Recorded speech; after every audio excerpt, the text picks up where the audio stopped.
धन्यवाद प्रणाम। Hare Krishna Mataji's and Prabhuji's Nandavad Pranam. Welcome to our morning Japa session. మనం మంగళాచరణ చేసి class start చేద్దాము. భగవద్గీతలో నిన్నటి వరకు ఏవైతే శ్లోకాస్ డిస్కస్ చేశారో దాని కంటిన్యూషన్ ఇవాళ క్లాస్లో చూద్దాం.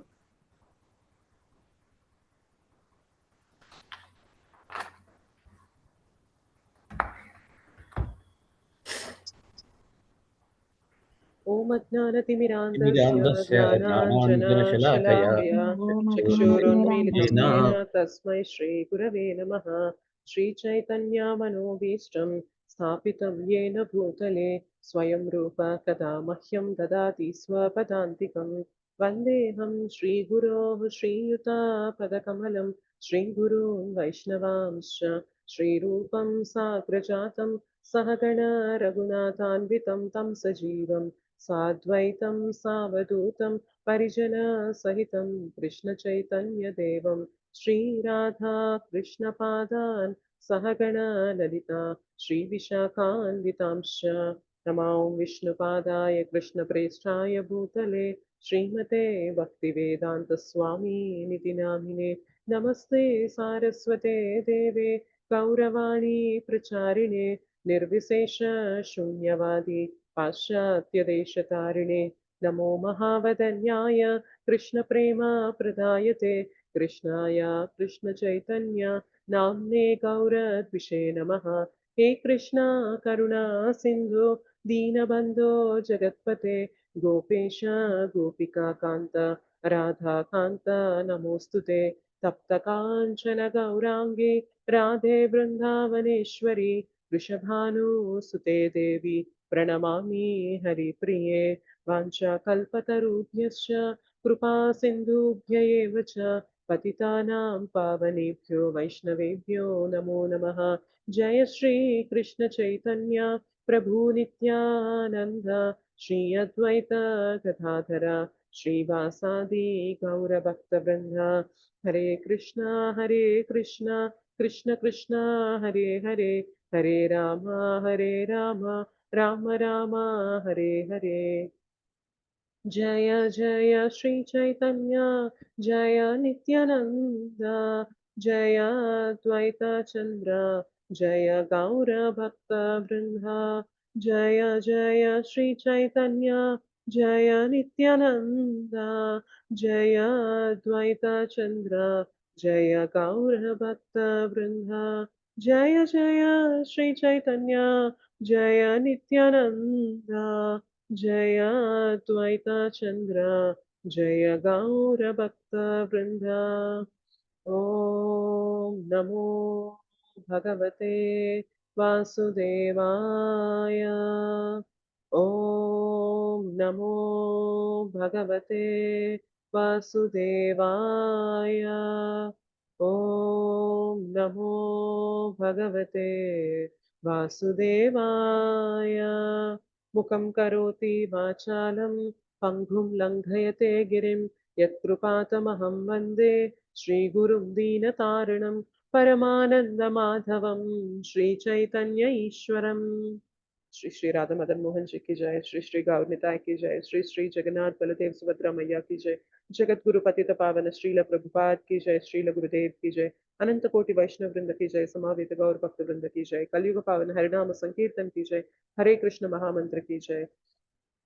श्रीमद् भगवद गीता की जय. निताय गौर प्रेमानंदे हरि हरि बोल.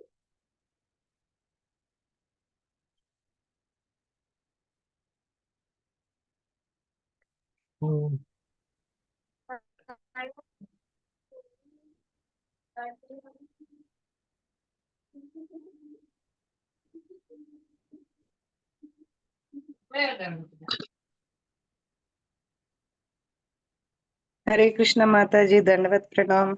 हरे कृष्ण माता जी हरि बोल दंडवत प्रणाम. हरे कृष्ण माता जी प्रभु जी दंडवत प्रणाम. हरे कृष्ण माता जी दंडवत प्रणाम. दंडवत प्रणाम. हरे कृष्ण. हरे कृष्ण माता जी दंडवत प्रणाम. दंडवत प्रणाम प्रभु जी. हरे कृष्ण माता जी दंडवत प्रणाम. दंडवत प्रणाम. हरे कृष्ण. ఎన్ని శ్లోకాస్ కవర్ అయ్యాయి? కంప్లీట్ అయ్యాయి? 11 అయిపోయినాయి మాతాజీ. 9.11 గురించి ఎవరైనా చెప్పగలరా? ఒక ఇద్దరు చెప్పండి. పావని మాతాజీ ఇంకా ఇంకెవరు చెప్పగలరు? మాతాజీ నేను చెప్పను చెప్తాను. మాతాజీ. కిషన్ ప్రభుజీ. ఓకే. పావని మాతాజీ చెప్పండి, తర్వాత కిషన్ ప్రభుజీ చెప్పండి. హరే కృష్ణ మాతాజీ దండవత్ ప్రణామ్. సో 9.11 లో ఏమని చెప్తున్నారంటే కృష్ణ మనుష్య అవతారం తీసుకున్నంత మాత్రాన ఆయన సాధారణ మనిషి కాదు. సో ఇక్కడ రెండు రకాలుగా మాట్లాడచ్చు, జీవతత్వము, కృష్ణతత్వము. సో ఈ మాయావాదులు మూర్ఖులు ఎవరైతే ఉన్నారో కృష్ణతత్వాన్ని జీవతత్వం కింద అపోహలో ఉంటారు, ఆ మాయ తప్పడం వల్ల వాళ్ళని మూర్ఖులు. సో కృష్ణతత్వం ఏంటి అనేది ఆయన పరమ నియామకుడు, ఆయన సర్వకారణభూతుడు, ప్రతి దానికి కూడా సృష్టి, పోషణ, విలయ కార్యాలు అన్ని చేసేది ఆయనే. ఇలాంటి కృష్ణతత్వం తెలుసుకోలేని వాళ్ళు మూడులు అని చెప్తున్నారు ఇక్కడ. హరే కృష్ణ మాతాజీ. Thank you Mataji. కిషన్ ప్రభుజీ చెప్పండి. హరే కృష్ణ మాతాజీ. ఈశ్వరుని యొక్క పరతత్వాన్ని తెలుసుకోలేని వారు మానవ శరీరాన్ని ధరించినప్పుడు ఈశ్వర పరమాత్మ మానవుడే అని చెప్పి తలించి ఆయన అవమానించడం జరుగుతుంది. ఆ వివేకులైన మూడు వాళ్ళు అని చెప్పి చెప్పడం జరుగుతుంది. హరే కృష్ణ. జానకి రామయ్య ప్రభుజీ. మాతాజీ హరే కృష్ణ. ఇప్పుడు ఈయన మానవ రూపంలో ఈ ధరించేటప్పుడు మూడులందరూ ఈయనకి అపహరిస్తారు. అవజానంతి మామన్నారు, ఈ మూడులందరూ నన్ను అపహరిస్తారు. నా యొక్క ఏంటంటే గొప్పతనము, నేను భూత మహేశ్వరం, సర్వ భూతాలకి అన్నిటికీ నేనేమో ఈశ్వరును. నా యొక్క ఏంటంటే ఈ గొప్పతనము, నా యొక్క ఈ సృష్టికర్త నా గురించి ఎవరు వీళ్ళు తెలియదు. అందుకే మూడులందరూ నన్ను అపహరిస్తారు మానవ జన్మ ఎత్తేటప్పుడు. వివరణలో ఇంకా భాష్యంలో చాలా ఎక్కువ ఇచ్చారు మాతాజీ. చాలా పెద్ద భాష్యం. Okay, thank you. Okay, thank you Prabhuji. Prabhuji మీ పేరు జనపావన రామచంద్ర దాస ప్రభుజీ? అవును అవును Mataji. Okay Prabhuji. Okay, thank you Prabhuji. Hare Krishna. Kalavathi Mataji చెప్తారా? మీరు మ్యూట్ లో ఉన్నారు మాతాజీ. హరే కృష్ణ మాతాజీ. భగవంతుని శక్తి నిరాకారంగా ఆలోచించి భగవంతుడు మాత్రం సాకారములో ఆరాధించవచ్చు అని చెప్పి తెలుసుకోవాలి మరి మాతాజీ. మూడులు మాత్రము అసూయ అంధకారాల వలన ఈ విషయాన్ని తెలుసుకొనలేరు. భగవంతుడు ధర్మానికి హాని కలిగినప్పుడు తను నిర్దేశించిన కర్మల వలన మానవులు ఆచరించక మూడులుగా వ్యవహరించినప్పుడు భగవంతుడు మానవ రూపమున అవతారాన్ని దాల్చి తన లీలల ద్వారా మనకు జ్ఞానాన్ని తెలుపుతారు మాతాజీ అని నేను తెలుసుకున్నాను. Very nice. హరి బోల్. థ్యాంక్ యూ సో మచ్ మాతాజీ. కరెక్ట్. భగవంతుడు సాకార స్వరూపుడు, భగవంతుని శక్తిని మాత్రం నిరాకారంగా మనం కన్సిడర్ చేయొచ్చు అనమాట. ఎందుకంటే శక్తి అనేది మనకి కనిపించకుండానే శక్తి నడిపిస్తుంది కదా. దీన్ని ఒక్కటి చూసి భగవంతుడు నిరాకార రూపంలో ఉన్నారు, ఆయనకు ఒక ఆకారం లేదు అని అపోహలో ఉండకూడదు అనమాట. భగవంతుడు సచ్చిదానంద స్వరూపుడు, ఆయనకి చక్కటి సాకార స్వరూపం ఉన్నది అని చెప్పి మనం తెలుసుకోవాలి. Thank you so much Matajis and prabhujis. 9.12 శ్లోకాకి వెళ్ళిపోదాం.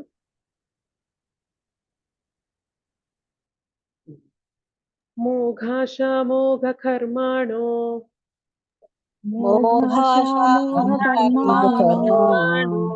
మోఘాశమోఘ కర్మాణో మోఘ జ్ఞాన విచేతసః మోఘ జ్ఞాన విచేతసః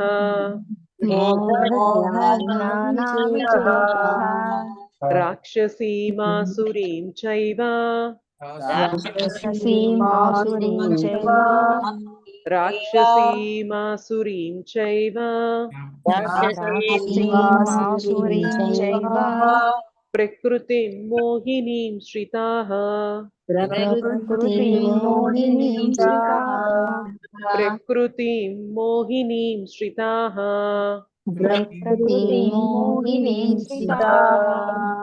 మోఘాశమోఘ కర్మాణో మోఘ జ్ఞాన విచేతసః మోఘాశమోఘ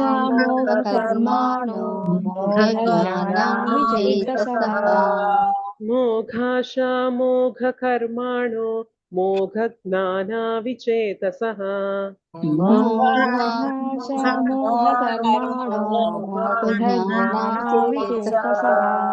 రాక్షసీమాసురీం చైవ ప్రకృతిం మోహినీం శ్రితాః రాక్షసీమాసురీం చైవ ప్రకృతిం మోహినీం శ్రితాః రాక్షసీమాసురీం చైవ ప్రకృతిం మోహినీం శ్రితాః రాక్షసీమాసురీం చైవ ప్రకృతిం మోహినీం శ్రితాః మోఘాశమోఘకర్మాణో మోఘజ్ఞానవిచేతసః రాక్షసీమాసురీం చైవ ప్రకృతిం మోహినీం శ్రితాః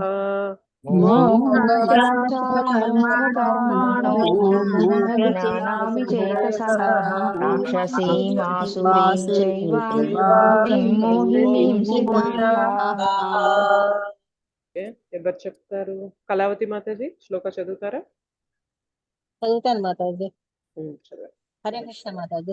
హరే కృష్ణ. మోఘాశా మోఘ కర్మాణో మోఘ జ్ఞానావిచేతసః రాక్షసీ మాసురీం చైవ ప్రకృతిం మోహినీం శ్రితాః. హరే కృష్ణ మాతాజీ. హరే కృష్ణ. Thank you Mataji.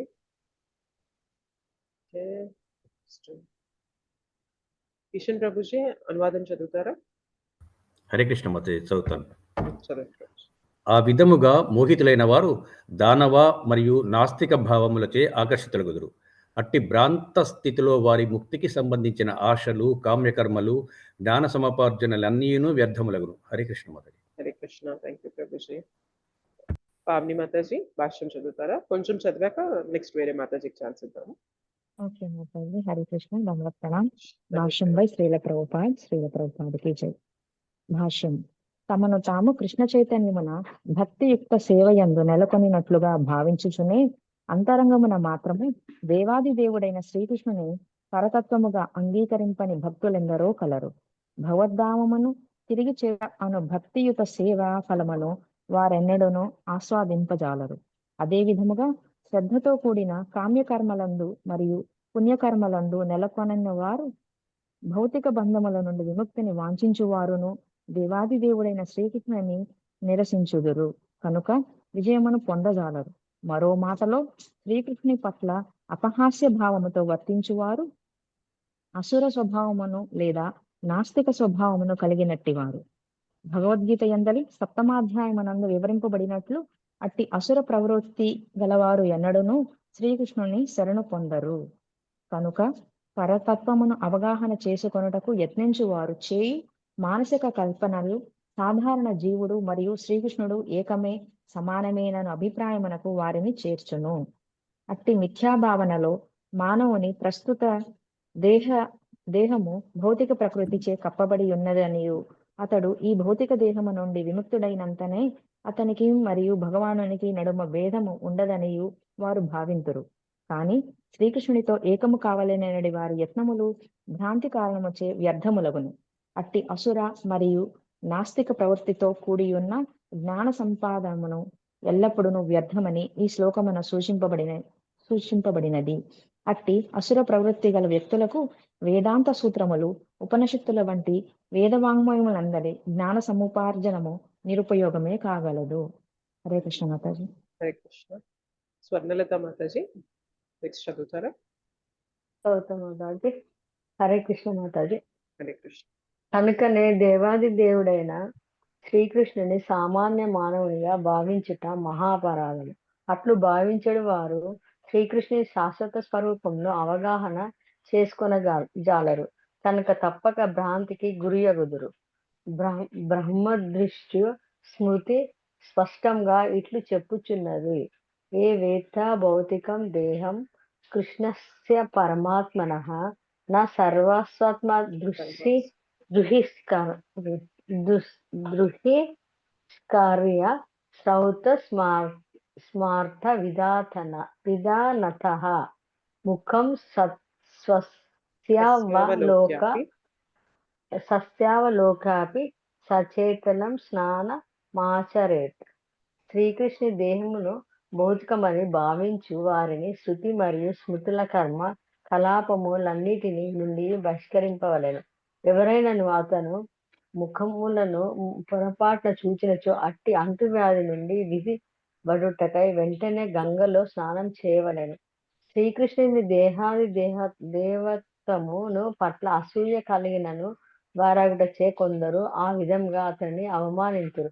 నిశ్చయముగా వారు మరల నాస్తిక రాక్షస జీవజాతులలో తర్వాత జన్మ పొందుటయే వారి గతి. తత్కారణముగా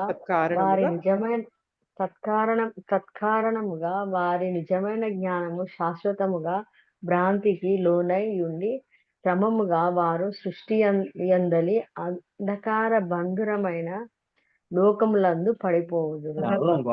హరే కృష్ణ మాత. మాతాజీ సంధ్య మాతాజీ మ్యూట్ లో, ఉషారాణి మాతాజీ మ్యూట్ లో ఉండాలి. మిగిలిన వాళ్ళందరూ మ్యూట్ లో ఉండండి please. Thank you Mataji. So ఏమంటున్నారో చూద్దాం శ్లోకాలు. ఇతం కరోతి వాచాలం పంగుం లంకైకగిరిం యత్ కృపాతమహం వందే శ్రీ గురుం దీనకారణం పరమానందమాధవం శ్రీ చైతన్యేశ్వర.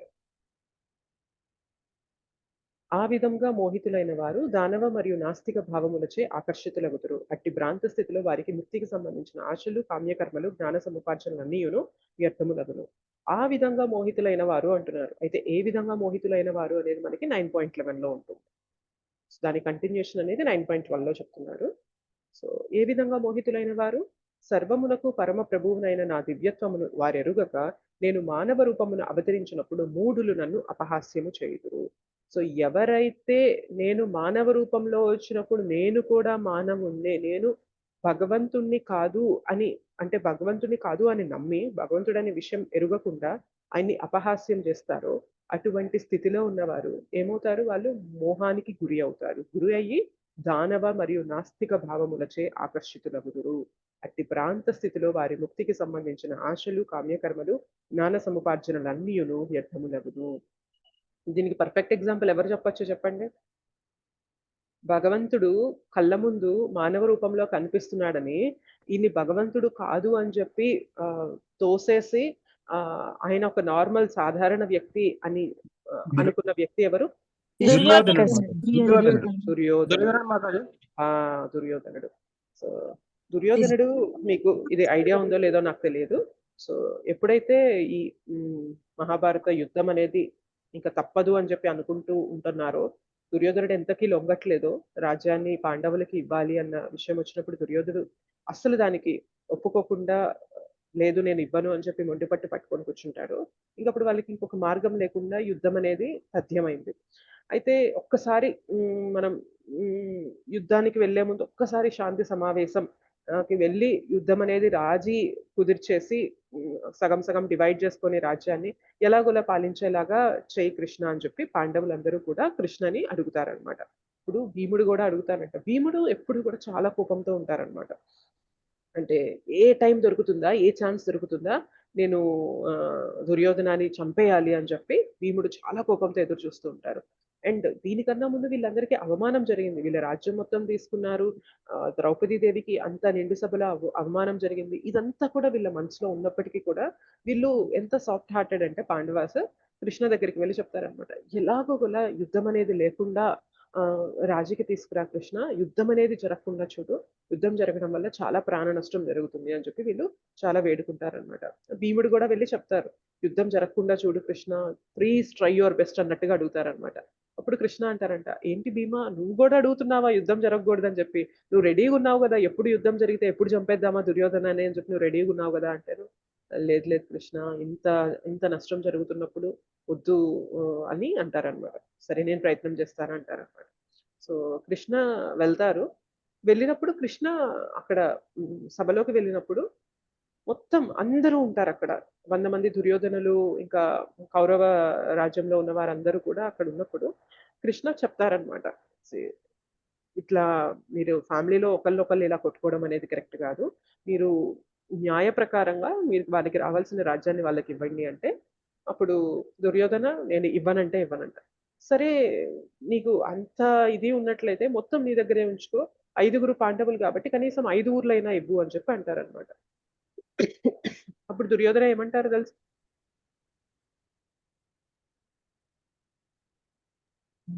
తెలుసా? సూది మోపిన స్థలం కూడా ఇవ్వనని చెప్పారు. కరెక్ట్. సో 5 ఊర్లు కాదు కదా! కనీసం ఒక సూది గుచ్చుకునే ప్లేస్ కూడా నేను వారికి ఇవ్వను అని అంటారనమాట. సో, అలా చెప్తున్నప్పుడు ఇంకా కృష్ణ చాలా కన్విన్స్ చేయడానికి ట్రై చేస్తారనమాట. ఇది కరెక్ట్ పద్ధతి కాదు. ఎంత నష్టం జరుగుతుంది. మీలో మీరే కొట్టుకోవడం వల్ల ఎంత ప్రాణ నష్టం, ఎంత ధన నష్టం, ఎంత ఎన్ని విధాలుగా నష్టం అనేది జరుగుతుంది అని చెప్పి చాలా వివరంగా ఎక్స్‌ప్లెయిన్ చేస్తారనమాట. మీకు 5 ఊర్లు ఇవ్వడం వల్ల పోయేది ఏమీ లేదు. వాళ్ళ 5 ఊర్లో వాళ్ళు వాళ్ళ రాజ్యాన్ని పాలించుకుంటూ వాళ్ళ జీవనం వాళ్ళు గడుపుతారు తప్ప, మీకు మిగిలిన సంపద, మిగిలిన రాజ్యమంతా మీకే ఉంటుంది అని చాలా కన్విన్సింగ్‌గా మాట్లాడతారనమాట. అయితే ఆ సభలో ఉన్న వాళ్ళందరూ కూడా కన్విన్స్ అయిపోతూ ఉంటారనమాట. కృష్ణ ఇంత ఇదిగా చెప్తున్నారే, దీనివల్ల మనకే బెనిఫిట్ ఎక్కువుంది వాళ్ళకన్నా గూడా, పాండవాస్ కన్నా గూడా అని చెప్పి అందరూ కన్విన్స్ అయిపోతారు. మొత్తం 99 మంది కౌరవులందరూ గూడా కన్విన్స్ అయిపోతారనమాట. అందరూ కూడా అవును కృష్ణ నువ్వు చెప్పింది నిజమే. నువ్వు చెప్పినట్లే మేము ఫాలో అవ్వాలి. ఇలా చేయడం వల్ల చాలా పెద్ద ప్రమాదం అనేది గూడా తప్పుతుంది. ఇంతమంది సురక్షితంగా ఉంటారు అని చెప్పి అందరూ ఒప్పుకుంటూ ఉంటే, దుర్యోధనకు మాత్రం లోపల పగ, ఈర్ష్య అనేది మండిపోతూ ఉంటుందనమాట. సో, దుర్యోధన ఇమ్మీడియేట్‌గా ఏమంటారంటే, ఈ కేశవ ఏదో ఒకటి చెప్తూ ఉంటారు. ఈయన చెప్పిన మాటలు మీరు వినకండి. ముందు ఈయన్ని అరెస్ట్ చేయండి అని చెప్పేస్తారనమాట. అంటే ఏదైతే వింటూ ఉన్నారో వారి మనస్సనేది మారుతూ ఉంది అని చెప్పి దుర్యోధన గ్రహించి ఇమ్మీడియేట్‌గా కాంటెక్స్ట్‌ని మార్చాలి. వాళ్ళ మనస్సుని డైవర్ట్ చేయాలి అని చెప్పి ఈ కేశవ ఏవో మాటలు చెప్తూ ఉంటాడు. ఇమ్మీడియేట్‌గా కేశవని అరెస్ట్ చేయండి అని చెప్తారు. సో, అలా చెప్పగానే ఒక్కసారిగా కృష్ణ తన విశ్వరూపాన్ని చూపించేస్తారు. ఈ విశ్వరూపాన్ని చూపించేసినప్పుడు అందరూ ఇట్లా ఒక ఒక షాకింగ్ ఇదిలో చూస్తూ ఉంటారనమాట కృష్ణని. ఏంటి ఇప్పటిదాకా మనతో మాట్లాడిన కృష్ణనేనా ఇంత పెద్ద రూపాన్ని దాల్చి ఇలా మన కళ్ళ ముందున్నారు అని చెప్పి అందరూ ఆశ్చర్యపోతూ ఉంటారనమాట. సో, ఇంకా అందరికీ కూడా అనిపిచ్చేస్తూ ఉంటుంది. అసలు ఏంటిది కృష్ణ ఏంటి ఇలా అయిపోయారు? కృష్ణనే భగవంతుడా ఏంటి? ఈ శక్తి ఎవరికైతే ఉండదు కదా! అని చెప్పి అందరూ అంత ఇదిలో అంత ఆశ్చర్యంగా ముగ్ధులైపోయి చూస్తూ ఉన్నారనమాట.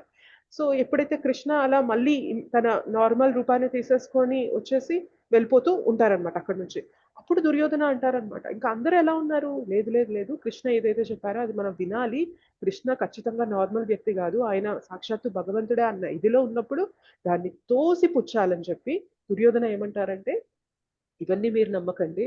ఇవన్నీ నమ్మితే ఎట్లాగా? అది కేవలం కొన్ని ఏవో కొన్ని సాధనలనేవి చేసుకొని ఆయన కొన్ని శక్తులనేవి తెచ్చుకొని ఇట్లా చూపించారు తప్ప ఆయనకేమి పెద్ద శక్తి లేదు అని చెప్పి ఆయన్ని తోసిపుచ్చేసి వాళ్ళందరినీ కూడా మళ్ళీ మాయలోకి తీసుకెళ్ళిపోయారనమాట.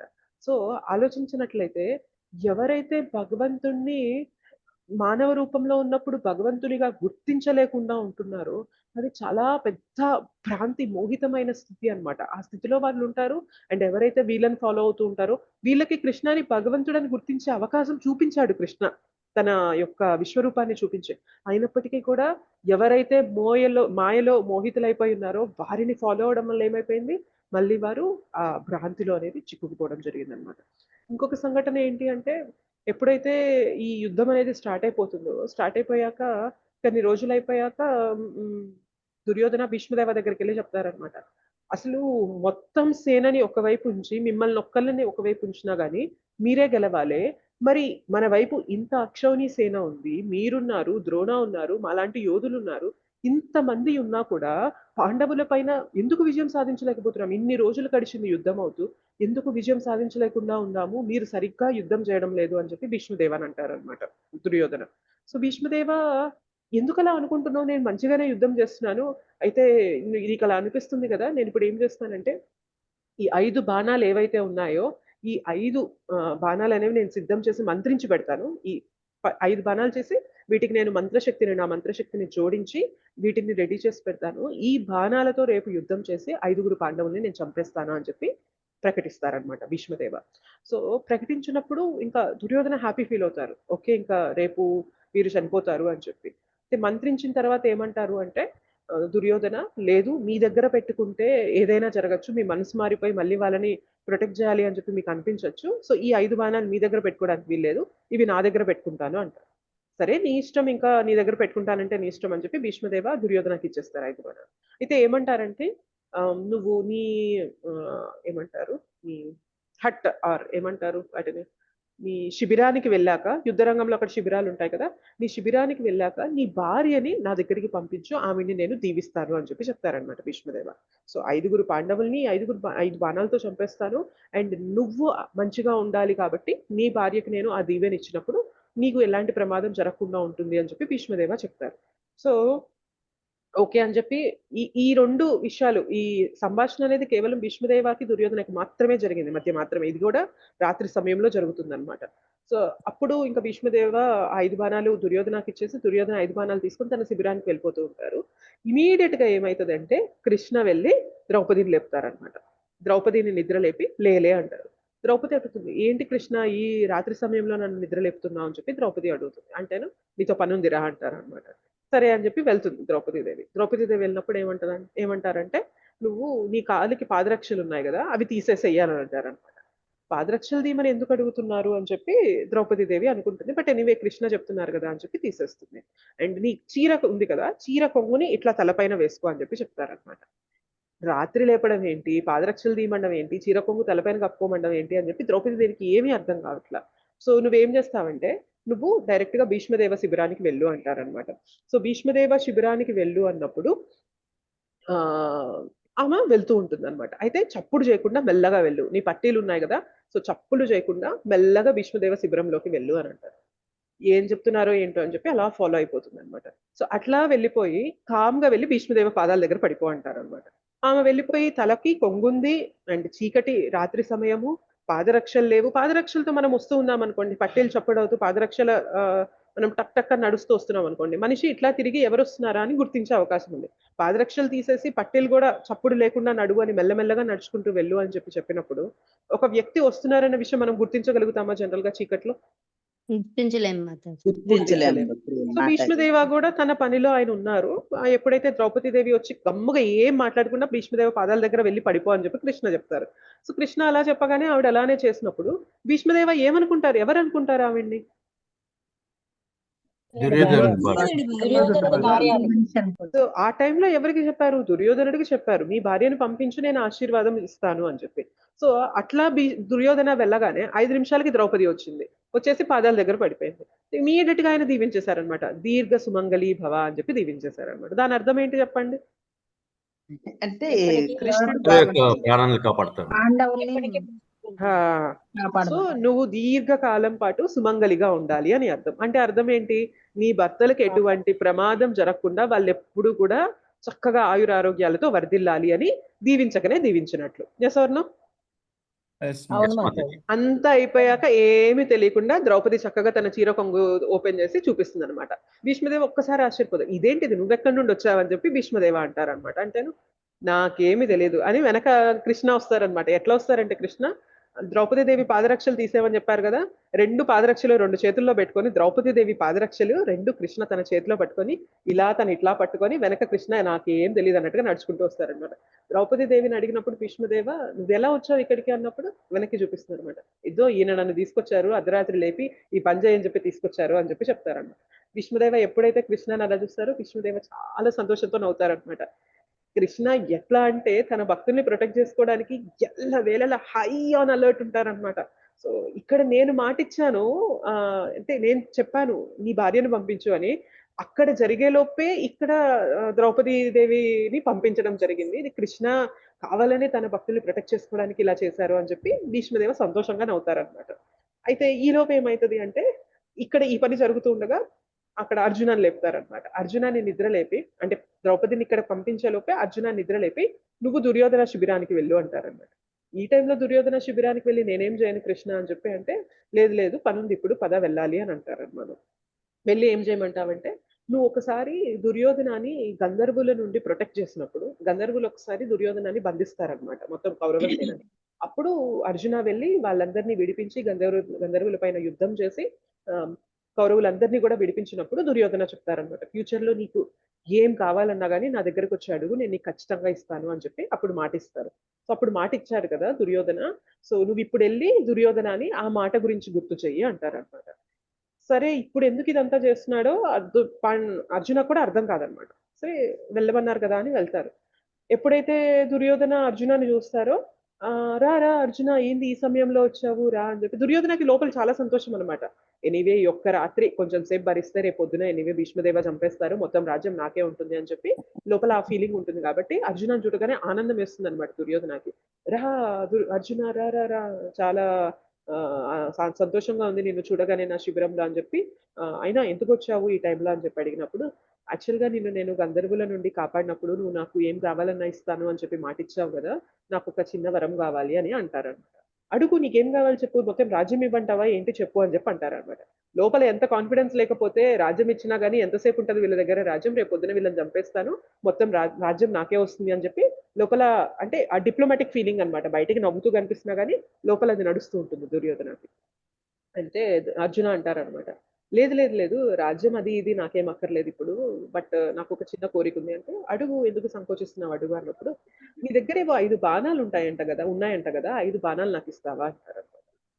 5 బాణాలేంటి నీకు ఇవ్వడం ఏంటి, నీకెలా తెలిసింది అని అంటారనమాట అర్జునాని.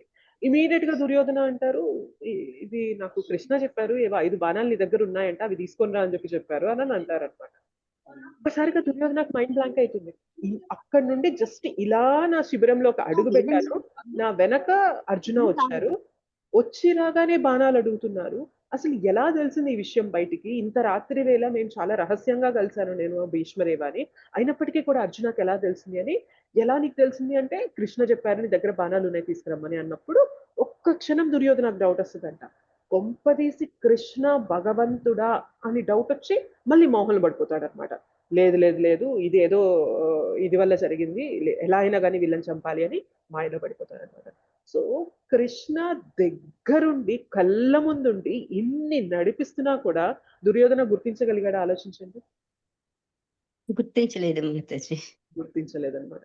సో ఇంత భ్రమలో ఉంటారన్నమాట. భగవంతుడిని ఎవరైతే మానవ రూపంలో ఉన్న భగవంతుడిని ఆయన జస్ట్ మానవుడు అని చెప్పి నిర్లక్ష్యం చేసేస్తారో అంత మాయలో మోహంలో పడిపోతాం అనమాట. కళ్ళ ముందే భగవంతుని లీల కనిపిస్తున్నప్పటికీ ఇది ఖచ్చితంగా సూపర్ హ్యూమన్ యాక్ట్స్ అని చెప్పి కామన్ సెన్స్ ఉన్న ప్రతి ఒక్కడికి అర్థమైపోతుంది అనమాట. ఎలా తెలుస్తుంది ఇలాగా, ఎలా పంపిస్తున్నారు, ఎలా జరుగుతుంది ఇలాగా, విశ్వరూపం ఎలా చూపించగలరు అనే మినిమం లాజిక్ కూడా అప్లై చేయలేనంత మాయలో పడిపోతారనమాట భగవంతుణ్ణి తిరస్కరించిన వారు అని చెప్పి ఈ శ్లోకాలు మనం అర్థం చేసుకోవచ్చు. సరే, భాష్యంలో ఇంకేం చెప్తున్నారో డిస్కస్ చేద్దాము.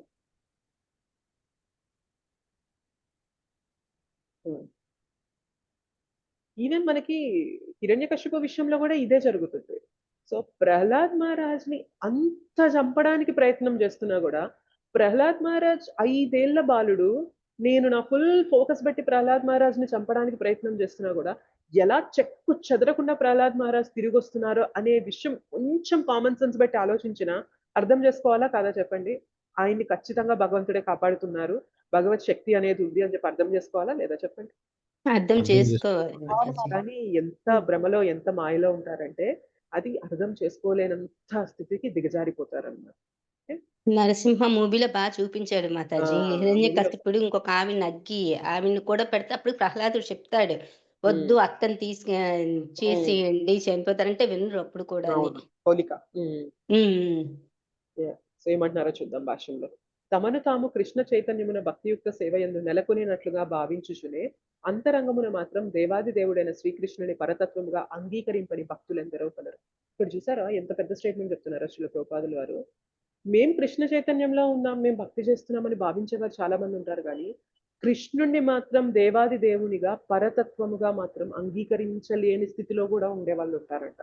అంటే ఆయన కూడా ఒక నార్మల్ వ్యక్తే, కొన్ని శక్తులు ఉన్నాయి అనుకుంటారు తప్ప ఆయన దేవాది దేవుడు అని కూడా గుర్తించలేనటువంటి స్థితిలో కూడా ఉండేవారు కూడా ఉన్నారు అని శ్రీల ప్రభుపాదుల వారు చెప్తున్నారు.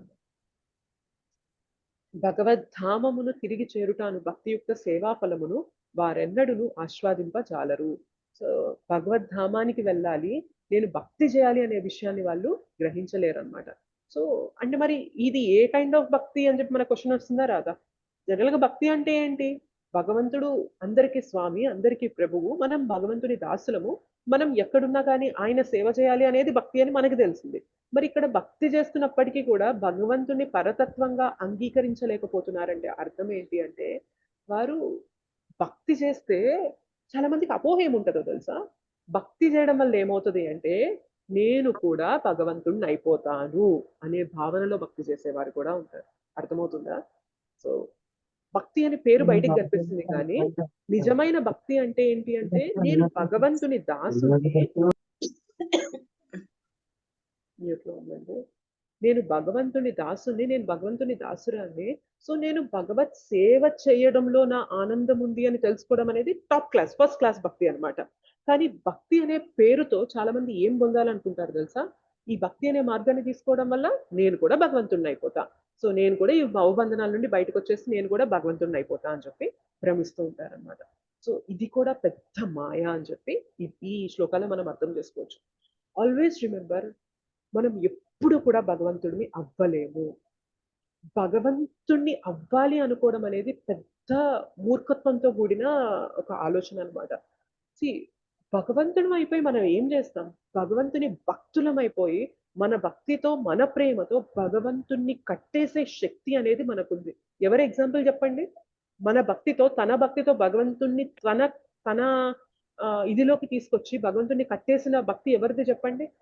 యశోదామాత. ఎగ్జాక్ట్లీ. మనం భగవంతుని లీలలు విన్నప్పుడు అర్థం చేసుకోవాలి. భగవంతుణ్ణి మన ఆధీనంలోకి తీసుకురావడానికి మన దగ్గర ఉన్న పెద్ద ఆయుధం మన భక్తి. దాన్ని పట్టుకొని సేవ చేస్తూ ఉంటే వద్దన్నా కూడా భగవంతుడు మనకి దాసోహం అయిపోతాడనమాట. అది టాప్ క్లాస్ అన్నమాట, ఫస్ట్ క్లాస్ భక్తి. అది మనకి ఇస్కాన్‌లో శ్రీల ప్రభుపాదుల వారు ఎంత చక్కగా ప్రెజెంట్ చేశారు అంటే, చాలా మంది భగవద్ భక్తి చేస్తున్నామని అంటారు కానీ, ఆ భక్తి మార్గంలో మేము పొందాల్సింది ఏంటి అంటే, మేము కూడా భగవంతులం అయిపోతామని చెప్పి అనుకుంటూ ఉంటారు. సో ఒకసారి ఏమవుతుంది అంటే, శ్రీల ప్రభుపాదుల వారి దగ్గరికి ఒకరు వచ్చి అడుగుతారనమాట. శ్రీల ప్రభుపాద్, మీరు ఇలా ఏదో సాధన అనేది చెప్తూ ఉంటారంట కదా, నేను కూడా భగవంతుడిని అయిపోవాలి, నేను కూడా అందరికన్నా గొప్ప అయిపోవాలి అని చెప్పి చెప్తారనమాట. వచ్చి అడుగుతారు. అంటే శ్రీల ప్రభుపాద్ అంటారనమాట, భగవంతుడు ఎందుకు అవ్వాలనుకుంటున్నావు? నేను భగవంతుని కన్నా పెద్దవాడిని చేస్తానంటారనమాట. భగవంతుని కన్నా పవర్ఫుల్ అయిన పొజిషన్ నీకు ఇస్తాను అంటారు. ఓ, భగవంతుని కన్నా పవర్ఫుల్ అయిన పొజిషన్ ఉందా? నాకు తెలియదే. ఒకవేళ అలాంటి పొజిషన్ ఉంటే అలాంటి పొజిషన్ నాకు ఇవ్వండి అని చెప్పి అంటారనమాట. అప్పుడు యశోదామాత కృష్ణ వెనక కర్ర పట్టుకొని పరిగెత్తే బొమ్మ ఒకటి చూపిస్తారనమాట. చూపించి అంటారనమాట, సో ఈ ఫోటోలో ముందున్నారు చూసావా చిన్న బాబు రూపంలో, ఆయన భగవంతుడు, ఆయన అఖిలాండ కోటి బ్రహ్మాండ నాయుడు, ఆయన జగన్నాథుడు, ఆయన జగత్పతి, ఆయనేమో చిన్న బాలుడిగా ఇలా పరిగెడుతున్నారు. వెనక కర్ర తీసుకొని పరిగెడుతూ ఉంటే ఇక్కడ బాబు రూపు కళ్ళల్లో భయంతో, కళ్ళల్లో ఏడుపు పెట్టుకొని పరిగెడుతూ ఉన్నారు చూసారా, ఈయన భగవంతుడు. కర్ర పట్టుకొని ఉన్న ఆయన ఎవరు అంటే భగవంతుని యొక్క భక్తురాలు అని చెప్పి చెప్తారనమాట. చెప్పి అంటారు, నువ్వు ఇప్పుడు ఏమవ్వాలనుకుంటున్నావు? ఇట్లా భయపడుతూ పరిగెత్తే వ్యక్తి అవ్వాలనుకుంటున్నావా? భగవంతుణ్ణి సైతం కర్ర పట్టుకొని భయపెట్టిస్తూ పరిగెత్తించేంత భక్తురాలి పొజిషన్ అవ్వాలనుకుంటున్నావా అని చెప్పి అడిగినప్పుడు, మీరు చెప్పింది కరెక్టే, భగవంతుడు అవ్వడంలో ఏం పెద్ద ఆనందం ఉంది, భక్తుడు అవ్వడంలో ఆ కదా ఆనందం ఉంది, భగవంతుణ్ణి కూడా సాధించగలిగిన శక్తి భగవద్ భక్తునికి ఉంది అని చెప్పి ఈ పాశ్యం అనేది తెలుపుతుంది. నాకు ఆ స్థితి కావాలి అని చెప్పి అడుగుతారు. కమ్ జాయిన్ ఇస్కాన్, అదే మేము చెప్తున్నాం ఇక్కడ అని చెప్పి శ్రీల ప్రభుపాదుల వారు అంటారు అనమాట. So we should always remember, భగవంతునితో ఐక్యమైపోవడం, భగవంతుని స్థితికి వెళ్ళిపోవడం, భగవంతునిలాగా నేను మొత్తాన్ని కంట్రోల్ చేయాలనుకోవడం అనేది చాలా ఫూలిష్ కోరిక అనమాట. సో శ్రీల ప్రభుపాదుల వారు అంటారు, అంతకన్నా పెద్ద పొజిషనే మీకు ఇస్తున్నాను, భగవంతుని భక్తుని స్థానం అనేది. భక్తుని స్థానం ఎలా అంటే, దేవీ దేవతల లోకంలో ఉన్న దేవతలు కూడా భగవంతుని భక్తుల్ని ఆరాధిస్తూ ఉంటారంట. మాకు భగవంతుని గురించి తెలుసుకునే స్థితి మాకు లేదు. ఏవో ఇక్కడ వచ్చి మేము కొన్ని విలాసాల మధ్యన, సుఖభోగాల మధ్యన మేము ఉన్నాం తప్ప, భగవంతుణ్ణి అర్థం చేసుకునే శక్తి కేవలం భగవద్ భక్తునికి మాత్రమే ఉంది తప్ప ఇంకొకరికి లేనే లేదు అని చెప్పి దేవీ దేవతలు కూడా ఒప్పుకుంటారనమాట. సో ఆలోచించండి, భక్తి అంటే we should always be servant of Krishna. ఆ మూడ్ లో మనం ఎప్పుడైతే అప్రోచ్ అవుతామో, భగవంతుడు ఏదైతే కట్టనేసి హైడ్ చేస్తూ ఉన్నారో తన తత్వాన్ని అర్థం చేసుకోవడానికి, ఆ కట్టను తీసేస్తారనమాట. తీసేసి, నువ్వు నన్ను ఇలా అర్థం చేసుకోవచ్చు, నన్ను ఇలా అప్రోచ్ అవ్వచ్చు, నా లీలల వెనక తత్వం ఇది, నన్ను నువ్వు ఇలా తెలుసుకుని నా దగ్గరికి నువ్వు పొందవచ్చు అనుకునే స్థితి అనేది ఎప్పుడు కూడా చాలా ఉత్తమమైన స్థితి అనమాట. మనం ఎప్పుడు కూడా ఆ మార్గాన్ని తీసుకోవడం వల్లనే భగవంతునికి చాలా ఇష్టమైన వారం అవుతాం, చాలా ప్రీతిపాత్రులం అవుతాం అనమాట. కానీ ఎవరైతే నేను భగవంతునితో ఐక్యం అయిపోతాను, భగవత్ స్థానాన్ని నేను పొందుతాను అనుకుంటూ ఉంటామో, వారు ఏమవుతారంటే భ్రమకి లోనైపోతూ ఉంటారనమాట. భగవంతుని స్థానాన్ని మనం పొందలేం. హిరణ్యకశిపు ఏమనుకుంటారు చెప్పండి? విష్ణు ఇప్పుడు అన్నిటిని రూల్ చేస్తున్నారు కదా, సో విష్ణు కన్నా కింద బ్రహ్మదేవుడు ఉన్నాడు. సో నేను ఎట్లయినా కష్టపడి 10,000 సంవత్సరాలు కష్టపడి బ్రహ్మదేవుడి నుండి వరాలనేవి తెచ్చుకొని, సో విష్ణుకి నెక్స్ట్ క్లాస్ లో ఉన్నాను కదా, ఇప్పుడు బ్రహ్మదేవుని దగ్గర వరాలన్నీ పొందాను, నేను ఇప్పుడు బ్రహ్మదేవుని స్థానంలో నిలబడిపోయినట్లు, సో నేను రేపు విష్ణుతో యుద్ధం చేసి విష్ణు స్థానాన్ని నేను పొందుతాను అని చెప్పి అనుకున్నారు అనమాట. 10,000 సంవత్సరాలు తిండి లేకుండా, నిద్ర లేకుండా, ఎటువంటి విలాసాలు అనేవి లేకుండా మొత్తాన్ని త్యజించి అంత కఠినమైన తపస్య అనేది చేసి ఆయన పొందిన వరం ఏంటి అంటే అమరత్వం కావాలని. అదే 10,000 సంవత్సరాల్లో కనీసం మిగిలిన 2 సున్నాలు తీసి 100 సంవత్సరాలు సిన్సియర్‌గా భగవంతుడిని ఆరాధించుంటే ఆయన కష్టాలన్నీ పోయి ఉండేవా లేవా చెప్పండి? ఆలోచించండి. అవును మాతాజీ. కానీ ఎంత మూర్ఖత్వంలో ఉంటామంటే మనం భగవంతుని స్థానాన్ని పొందాలి అనుకుంటూ ఉంటాం. అదే మనం రియాలిటీ అర్థం చేసుకొని భగవంతుని స్థానం కాదు నాకు పొందాల్సింది, నేను భక్తునిగా అవ్వాలి, భగవంతునికి ప్రియంగా అవ్వాలి అని మనం ఆ ఇంటెన్షన్ అనేది పెట్టుకున్నప్పుడు అంత పెద్ద పెద్ద కష్టం కూడా చేయమని చెప్పట్లా. భగవంతుడు ఎప్పుడైనా చెప్పారా మీరు ఫ్యామిలీ మొత్తాన్ని వదిలేసి అడవుల్లోకి వెళ్ళిపోయి 10,000 సంవత్సరాలు ఇలా నిటారుగా నుంచొని మీ ఒళ్ళంతా కూడా పుట్టలు కట్టేంత ఇదిగా నా భక్తి చేస్తేనే నేను మీకు దొరుకుతాను అని చెప్పి భగవంతుడు మనకి చెప్పారా? లేదు. ఎంత లేదు. సింపుల్ ప్రాసెస్ చెప్పారు. నువ్వు నీ ఫ్యామిలీతో శ్రవణము, కీర్తన. Exactly simple. శ్రవణం కీర్తనం విష్ణు, మన స్మరణం పాదసేవనం అర్చనం వందనం దాస్యం సాఖ్యం ఆత్మ నివేదనం. సో ఈ 9 లింబ్స్ నవవిధ భక్తి నువ్వు చక్కగా నువ్వు ఉన్న ప్లేస్ నుండే నువ్వు చేస్తున్నా కానీ నేను నీకు దొరుకుతాను అని చెప్పి భగవంతుడు సులభతరం చేశారనమాట. కానీ మనము ఆ ఇదిలో ఏంటి అంటే భగవంతుడు అయిపోవాలి అన్న భ్రమలో మాయలో అక్కర్లేని ఇదికి వెళ్ళిపోయి ఫైనల్ గా మనం మోసపోతామని చెప్పి ఈ శ్లోకాన్ని మనం తెలుసుకోవచ్చు.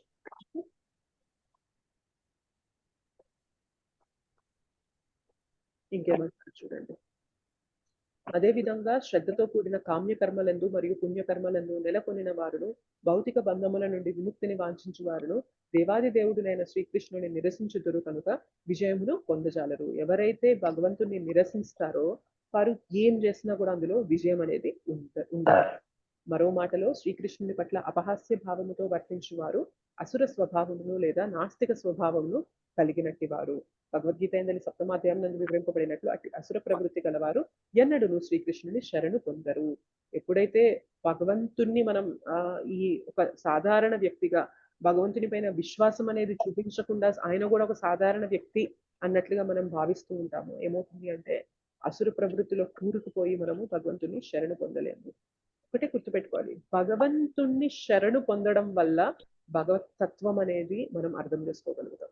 ఎప్పుడైతే ఈ సరెండర్ అనేది మన దగ్గర లేదు అనుకోండి, ఎంత ప్రయత్నం చేసినా కానీ మన ప్రయత్నం అంతా విఫలమే. నువ్వేం ప్రయత్నం చేయలేని స్థితిలో ఉన్నప్పటికీ కూడా కృష్ణ నేను ఇంత నిస్సహాయత స్థితిలో ఉన్నాను, నువ్వు తప్ప నాకు ఇంకో మార్గం లేదు అని నువ్వు సరెండర్ అవడం మొదలు పెట్టేసాం అనుకోండి, మనము ఆటోమేటిక్ గా కృష్ణ రివీల్ చేసేస్తారనమాట. ఇదే నాకు కావాల్సింది, నువ్వు తెలుసుకోలేవు నా గురించి, నువ్వు ఎంత ప్రయత్నం చేస్తున్నా నా గురించి తెలుసుకోలేవు, నా గురించి తెలుసుకోవాలి అంటే నాకు కృప ఉంటేనే తెలుసుకోగలుగుతావు. అది నువ్వు అర్థం చేసుకొని నువ్వు నాకు సరెండర్ అయ్యావా, శరణు పొందావా, ఆటోమేటిక్ గా నీకు నా గురించి మొత్తం తెలుస్తుంది అని చెప్పి భగవంతుడు చెప్తారనమాట. అందుకే కదా అంటారు సర్వధర్మాన్ పరిత్యజ్య మామేకం శరణం వ్రజ, జస్ట్ సరెండర్ అంటుంది, నన్ను మాత్రమే శరణు వేడు. అహం త్వాం సర్వ పాపేభ్యో మోక్షయిష్యామి మా శుచః. ఈ పాపాలు ఏవైతే నువ్వు చేస్తున్నావో వాటి వల్ల వచ్చే పాపాలన్నీ కూడా నేను తీసేస్తాను. మోక్షయిష్యామి మా శుచః, దాంట్లో నీకు ఎటువంటి అనుమానం అనేది లేదు, ఐఎమ్ దేర్ ఫర్ యూ అని చెప్పి కృష్ణ చెప్తారు. శరణాగతి అనేది మనకి భౌతికంగా చూసుకున్నట్లయితే చాలా నెగిటివ్ వర్డ్. ఒక వ్యక్తికి శరణాగతులం అయిపోవడం, వారు చెప్పినట్టు మనం నడుచుకోవడం, వారు చెప్పిన ఇన్స్ట్రక్షన్స్ ఫాలో అవడం అనేది మనకి చాలా నెగిటివ్ గా కనిపిస్తుంది అనమాట. కానీ భగవంతుని విషయానికి వచ్చేసరికి శరణాగతి అనేది చాలా పాజిటివ్ వర్డ్ అనమాట. సో నేను కంప్లీట్ గా నీకు సరెండర్ అయిపోతున్నాను కృష్ణ, నువ్వు చెప్పినట్లే నేను ఉండాలనుకుంటున్నాను, నేను ఆ ప్రయత్నం చేస్తున్నాను అని ఎవరైతే ఆ శరణాగతి చూపిస్తూ ఉంటారో కృష్ణ ఆటోమేటిక్ గా వారికి కృపనిచ్చేస్తారు. అండ్ వారికి అర్థం చేసుకోలేని విషయాలన్నీ కూడా చాలా ఈజీగా అర్థమైపోతాయి. భగవద్గీత కూడా చాలా మంది చదవాలని ప్రయత్నం చేస్తూ ఉంటారు, చాలా మంది చదువుతారు కూడా. భగవద్గీతని బేస్ చేసుకొని ఎన్నో బుక్స్ రాసిన వాళ్ళు ఉన్నారు. పాశ్చాత్య దేశాల్లో కూడా భగవద్గీతని ఆధారం చేసుకొని ఎన్నో బుక్స్ రాసే వాళ్ళు ఉన్నారు. కానీ వారందరూ కూడా భగవంతునికి శరణు పొందుతున్నారా అంటే ప్రశ్నార్థకమే. సో అందుకే మనం రైట్ పరంపరలో వచ్చినప్పుడు శ్రీల ప్రభుపాద్ గాని మన ఆచార్యాస్ గాని చెప్తారనమాట, భగవద్గీతని ఎలా అప్రోచ్ అవ్వాలి, భగవద్గీతని తెలుసుకోవాలి అంటే భగవద్గీత పైన విశ్వాసం ఉంచాలి, భగవంతుడి పైన విశ్వాసం ఉంటేనే నువ్వు భగవద్గీతలో ఉన్నది అర్థం చేసుకోగలవు, భగవద్గీత సారాన్ని నువ్వు గ్రహించగలవు అని చెప్పి మనకి ఆ ప్రెజెంటేషన్ ఆ పరంపరలో గురు పరంపరలో మనకి తెలుపుతారు. కాబట్టే మనకి ఈజీగా భగవద్గీత అనేది అర్థమవుతుంది అనమాట. చాలా మందికి అర్థం కానే కాదు, ఎన్నో సార్లు చదువుతారు, మేబీ 100 సార్లు చదువుతారు, కానీ భగవంతునికి శరణు వేడాలి అనే విషయం తెలుసుకోలేకపోతారనమాట. భగవన్ నామాన్ని జపించాలి అనే విషయం తెలుసుకోలేకపోతారనమాట. సో ఎప్పుడు కూడా ఒకటి గుర్తుపెట్టుకోవాలి, సింపుల్ థింగ్ ఏంటి అంటే నా తెలివితేటలతో భగవంతుణ్ణి తెలుసుకోగలను అనుకోవడం అనేది మూర్ఖత్వం. నాకున్న తెలివి అనేది ఏ పాటిది అసలు? భగవంతుడిని నేను నా తెలివితో నేను క్రాక్ చేయలేను. భగవంతుడు ఏమన్నా చిన్న సుడోకో పజిలా మనం మన తెలివితో క్రాక్ చేయడానికి చెప్పండి? Yes or no? మాతాజీ. కాదు మాతాజీ. కాదు. అనంతుడు. అనంతుడు ఆయన. మనం మనం మన పొజిషన్ ఎంత, మనం ఎంత అసలు ఆయన అనంతమైన ఆయనని మనం తెలుసుకోవాలి అంటే ఒకటే మార్గం ఏంటి అంటే సరెండర్, శరణాగతి అంటే. You just go and accept. Krishna, నాకు నీ గురించి తెలుసుకునేంత స్థితి లేదు, ఎలిజిబిలిటీ లేదు, నాకు ఏది అంటే ఏది లేదు, పైపెచ్చు బోలెడన్ని పాపాలతో నిండిపోయి ఉన్నాను. కానీ నాకు నీ గురించి తెలుసుకోవాలనుంది కృష్ణ అని కోరిక వ్యక్తపరుస్తాం చూసారా, అది కృష్ణకి చాలా నచ్చుతుంది అనమాట. Humble, humility. నాకు ఎట్లాంటి అర్హత లేదు, నాకు ఎట్లాంటి జ్ఞానం లేదు, నాకు ఎట్లాంటి శక్తి లేదు నీ గురించి తెలుసుకోవడానికి. కానీ నాకు ఒక్క కోరిక ఉంది కృష్ణ, నాకు నీ గురించి తెలుసుకోవాలని ఉంది, నాకు నీ గురించి తెలుసుకొని నీకు దగ్గర అవ్వాలని ఉంది, నీ భక్తి చేయాలని ఉంది అని ఎవరైతే అప్రోచ్ అవుతారో, హంబుల్ గా ఎవరైతే భగవంతుని చేరుతారో, ఆ క్వాలిటీ భగవంతునికి నచ్చేస్తుంది అనమాట. నచ్చేసి ఫైన్, నీకు తెలుసుకోవాలని ఉంది కదా, నేను తెలుపుతా. తెలపడానికి నీకు చదువు రావాలి, నీకు ఇంత తెలివితేటలు ఉండాలి, ఇవన్నీ క్వాలిఫికేషన్ కాదు. ఎందుకంటే భగవంతుడు చదువు రూపంలో తెలపాలి అని ఇదేం లేదనమాట. భగవంతుడు ఇక్కడే మన హృదయంలోనే నివాసితుడు అయిపోయి ఉన్నాడు పరమాత్మ రూపంలో. తెలపాలి అనుకుంటే పరమాత్మ వాయిస్ లో మనకి తెలియజేసేస్తారనమాట. సో అలా తెలియజేసినప్పుడు ఏమవుతుందంటే మిగిలిన క్వాలిఫికేషన్స్ ఏవి మనకి అడ్డం రావన్నమాట. ఇంత స్థాయి ఉంటేనే నేను అర్థం చేసుకోగలను, ఇది ఉంటేనే అర్థం చేసుకోగలను అనేది ఏది ఉండదు భగవంతుని దగ్గర. మన కోరిక, మన స్వేచ్ఛాశక్తితో భగవంతుని దగ్గరికి వెళ్ళి I want to know about you, I want to establish my relation with you. నాకు నా నీకు నాకు మధ్యనున్న ఏదైతే సంబంధం ఉందో దాన్ని నేను తిరిగి పునఃస్థాపించుకోవాలి. నాకు ఇక్కడ ఇన్ని కష్టాలు నేను ఎందుకు పడుతున్నాను, నాకు అసలు ఇక్కడ మొత్తం అయోమయంగా ఉంది, నాకు నువ్వే నాకు హెల్ప్ చేయాలి అని చెప్పి ఎవరైతే అంత సరెండర్, అంత శరణాగతి భావాన్ని చూపిస్తారో ఆటోమేటిక్ గా వాళ్ళు ముక్తులు అయిపోతారు. కృష్ణ లోపల నుండి చూపిస్తారనమాట. అండ్ పరమాత్మ రూపంలో లోపల నుండి గైడ్ చేస్తూ ఉంటారు, గురువుల రూపంలో బయట నుండి గైడ్ చేస్తూ ఉంటారు. ఎప్పుడైతే వీరిద్దరి ఇన్స్ట్రక్షన్స్ ఫాలో అయిపోతూ ఉంటామో కృష్ణుడికి దగ్గర అయిపోతూనే ఉంటాం అనమాట. ఓకేనా?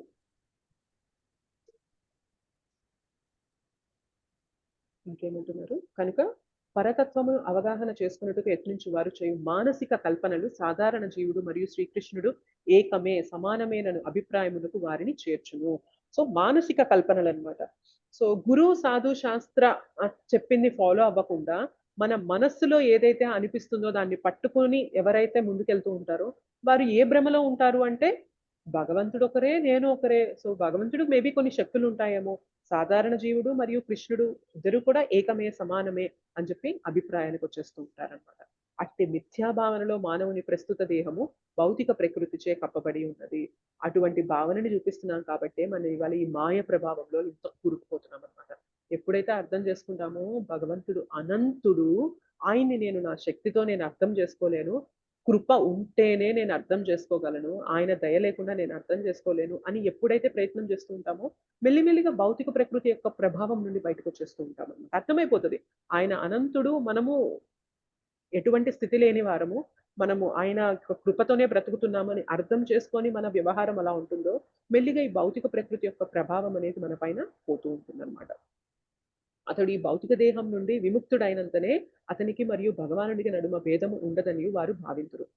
సో ఇట్లా ఈ భావనలో ఉండేవారు ఏమనుకుంటారంటే భగవంతుడు ఒక సాధారణ వ్యక్తే, మనం కూడా సాధారణ వ్యక్తులమే, ఆ భగవంతుడు ఇవాళ మానవ రూపంలో వచ్చిన ఆయన కూడా మాయా ప్రభావితుడైపోయి ఉన్నారు, ఎప్పుడైతే మాయ తొలగుతుందో మనందరం కూడా భగవంతులం అయిపోతాము అని ఈ ఫిలాసఫీ నమ్ముతారనమాట. ఒకవేళ భగవంతుడి పైన కూడా మాయ అనేది ప్రభావం చూపిస్తుంది అంటే భగవంతుడు గొప్పవాడా, మాయ గొప్పదా చెప్పండి? మాయ గొప్పది. మాయ గొప్పదని ఒప్పుకుంటున్నారు కదా, మాయ గొప్పది అనుకుంటున్నారు కదా, అందుకనే వారిని ఏమంటారంటే మాయావాదులు అంటారు అనమాట. ఎందుకంటే వారందరూ ఏ భావనలో ఉంటారంటే భగవంతుడు ఇవాళ ఇట్లా వచ్చినా కూడా ఆయన పైన కూడా మాయ ఉంది, ఎప్పుడైతే మాయ తొలగిపోతుందో అప్పుడు ఆయన ఏ స్థితికి వెళ్తారో మనందరం కూడా మాయ తొలగినప్పుడు మనం కూడా ఆ స్థితికి వెళ్తాము అని చెప్పి వారు భక్తిని దీనికి వాడుకుంటారనమాట. ఎందుకు వాడుకుంటారు? మాయని తొలగించుకొని నేను భగవద్ధాం అంటే భగవంతుని స్థానాన్ని పొందాలి అని, అందుకోసం భక్తిని వాడుకుంటూ ఉంటారనమాట. ఇది ప్యూర్ సెల్ఫిష్ భక్తి అనమాట. సెల్ఫిష్ గా నేను మాయ ప్రభావం నుండి బయటపడిపోయి నేను భగవంతుని స్థానాన్ని పొందాలి అని కోరుకోవడం అనేది చాలా తప్పు ఫిలాసఫీ అంటారనమాట శ్రీల ప్రభుపాదులు గారు. స్పిరిచువల్ సూసైడ్ అంటారనమాట. సో భగవంతునితో ఐక్యం అయిపోవడం, భగవంతుని స్థానాన్ని పొందడం అనేది స్పిరిచువల్ సూసైడ్. ఎందుకంటే మన యొక్క ఉనికిని మనం చంపేస్తున్నాం అక్కడ. మన ఉనికి ఏంటి? జీవేర స్వరూప హోయ్ కృష్ణేర నిత్యదాస్. ఆ నిత్యదాసుడు అనే దాన్ని మనం సూసైడ్ చేయాలనుకుంటున్నాం, మనం చంపేయాలనుకుంటున్నాం అన్నమాట. అలా ఎప్పుడు ఉండకూడదు. భక్తుడు ఎప్పుడు కూడా ఒకటే కోరుకుంటారు. మనకి దామోదరాష్టకంలో సత్యవ్రతముని ఏమంటారు తెలుసా మీకు? 4th శ్లోకాలో ఉంటది కదా, ఏమంటారు?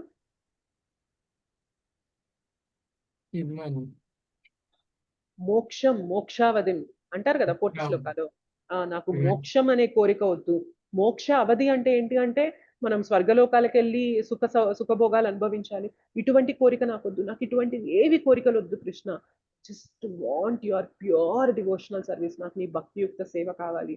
నేను నీ సేవకుడిగా ఉండి నిన్ను సేవిస్తూ ఉండాలి. నీ గోపాల బాలం, ఆ చిన్న గోపాల బాలుని యొక్క రూపం అనేది నా మనస్సులో నిలిచిపోయి ఉండాలి. నాకు నీ స్మరణ కావాలి అని చెప్పి భక్తులు ఎప్పుడు కూడా ఇదే కోరుకుంటూ ఉంటారు. సో భగవంతునితో సమానం అవ్వడం అనేది చాలా తప్పు. ఎప్పుడు కూడా మనకి ఎవరైనా ప్రెజెంట్ చేస్తున్నా కానీ, భక్తి అంటే ఏంటి? మీరు ఇదంతా వదిలేసి భగవంతునితో సమానం అయిపోవాలి అని ఎప్పుడు ప్రెజెంట్ చేస్తున్నా కానీ మనం చాలా అలర్ట్ గా ఉండాలన్నమాట. ఎప్పుడు కూడా ఒక జీవ భగవంతునితో సమానం అవ్వరు. భగవంతుని స్థితి ఎప్పుడు భగవంతునిదే. జీవుడు ఎప్పుడు కూడా భగవంతుని సుడే అని మనం గుర్తుపెట్టుకోవాలి. ఓకే, ఇంకేమంటున్నారో చూసేసి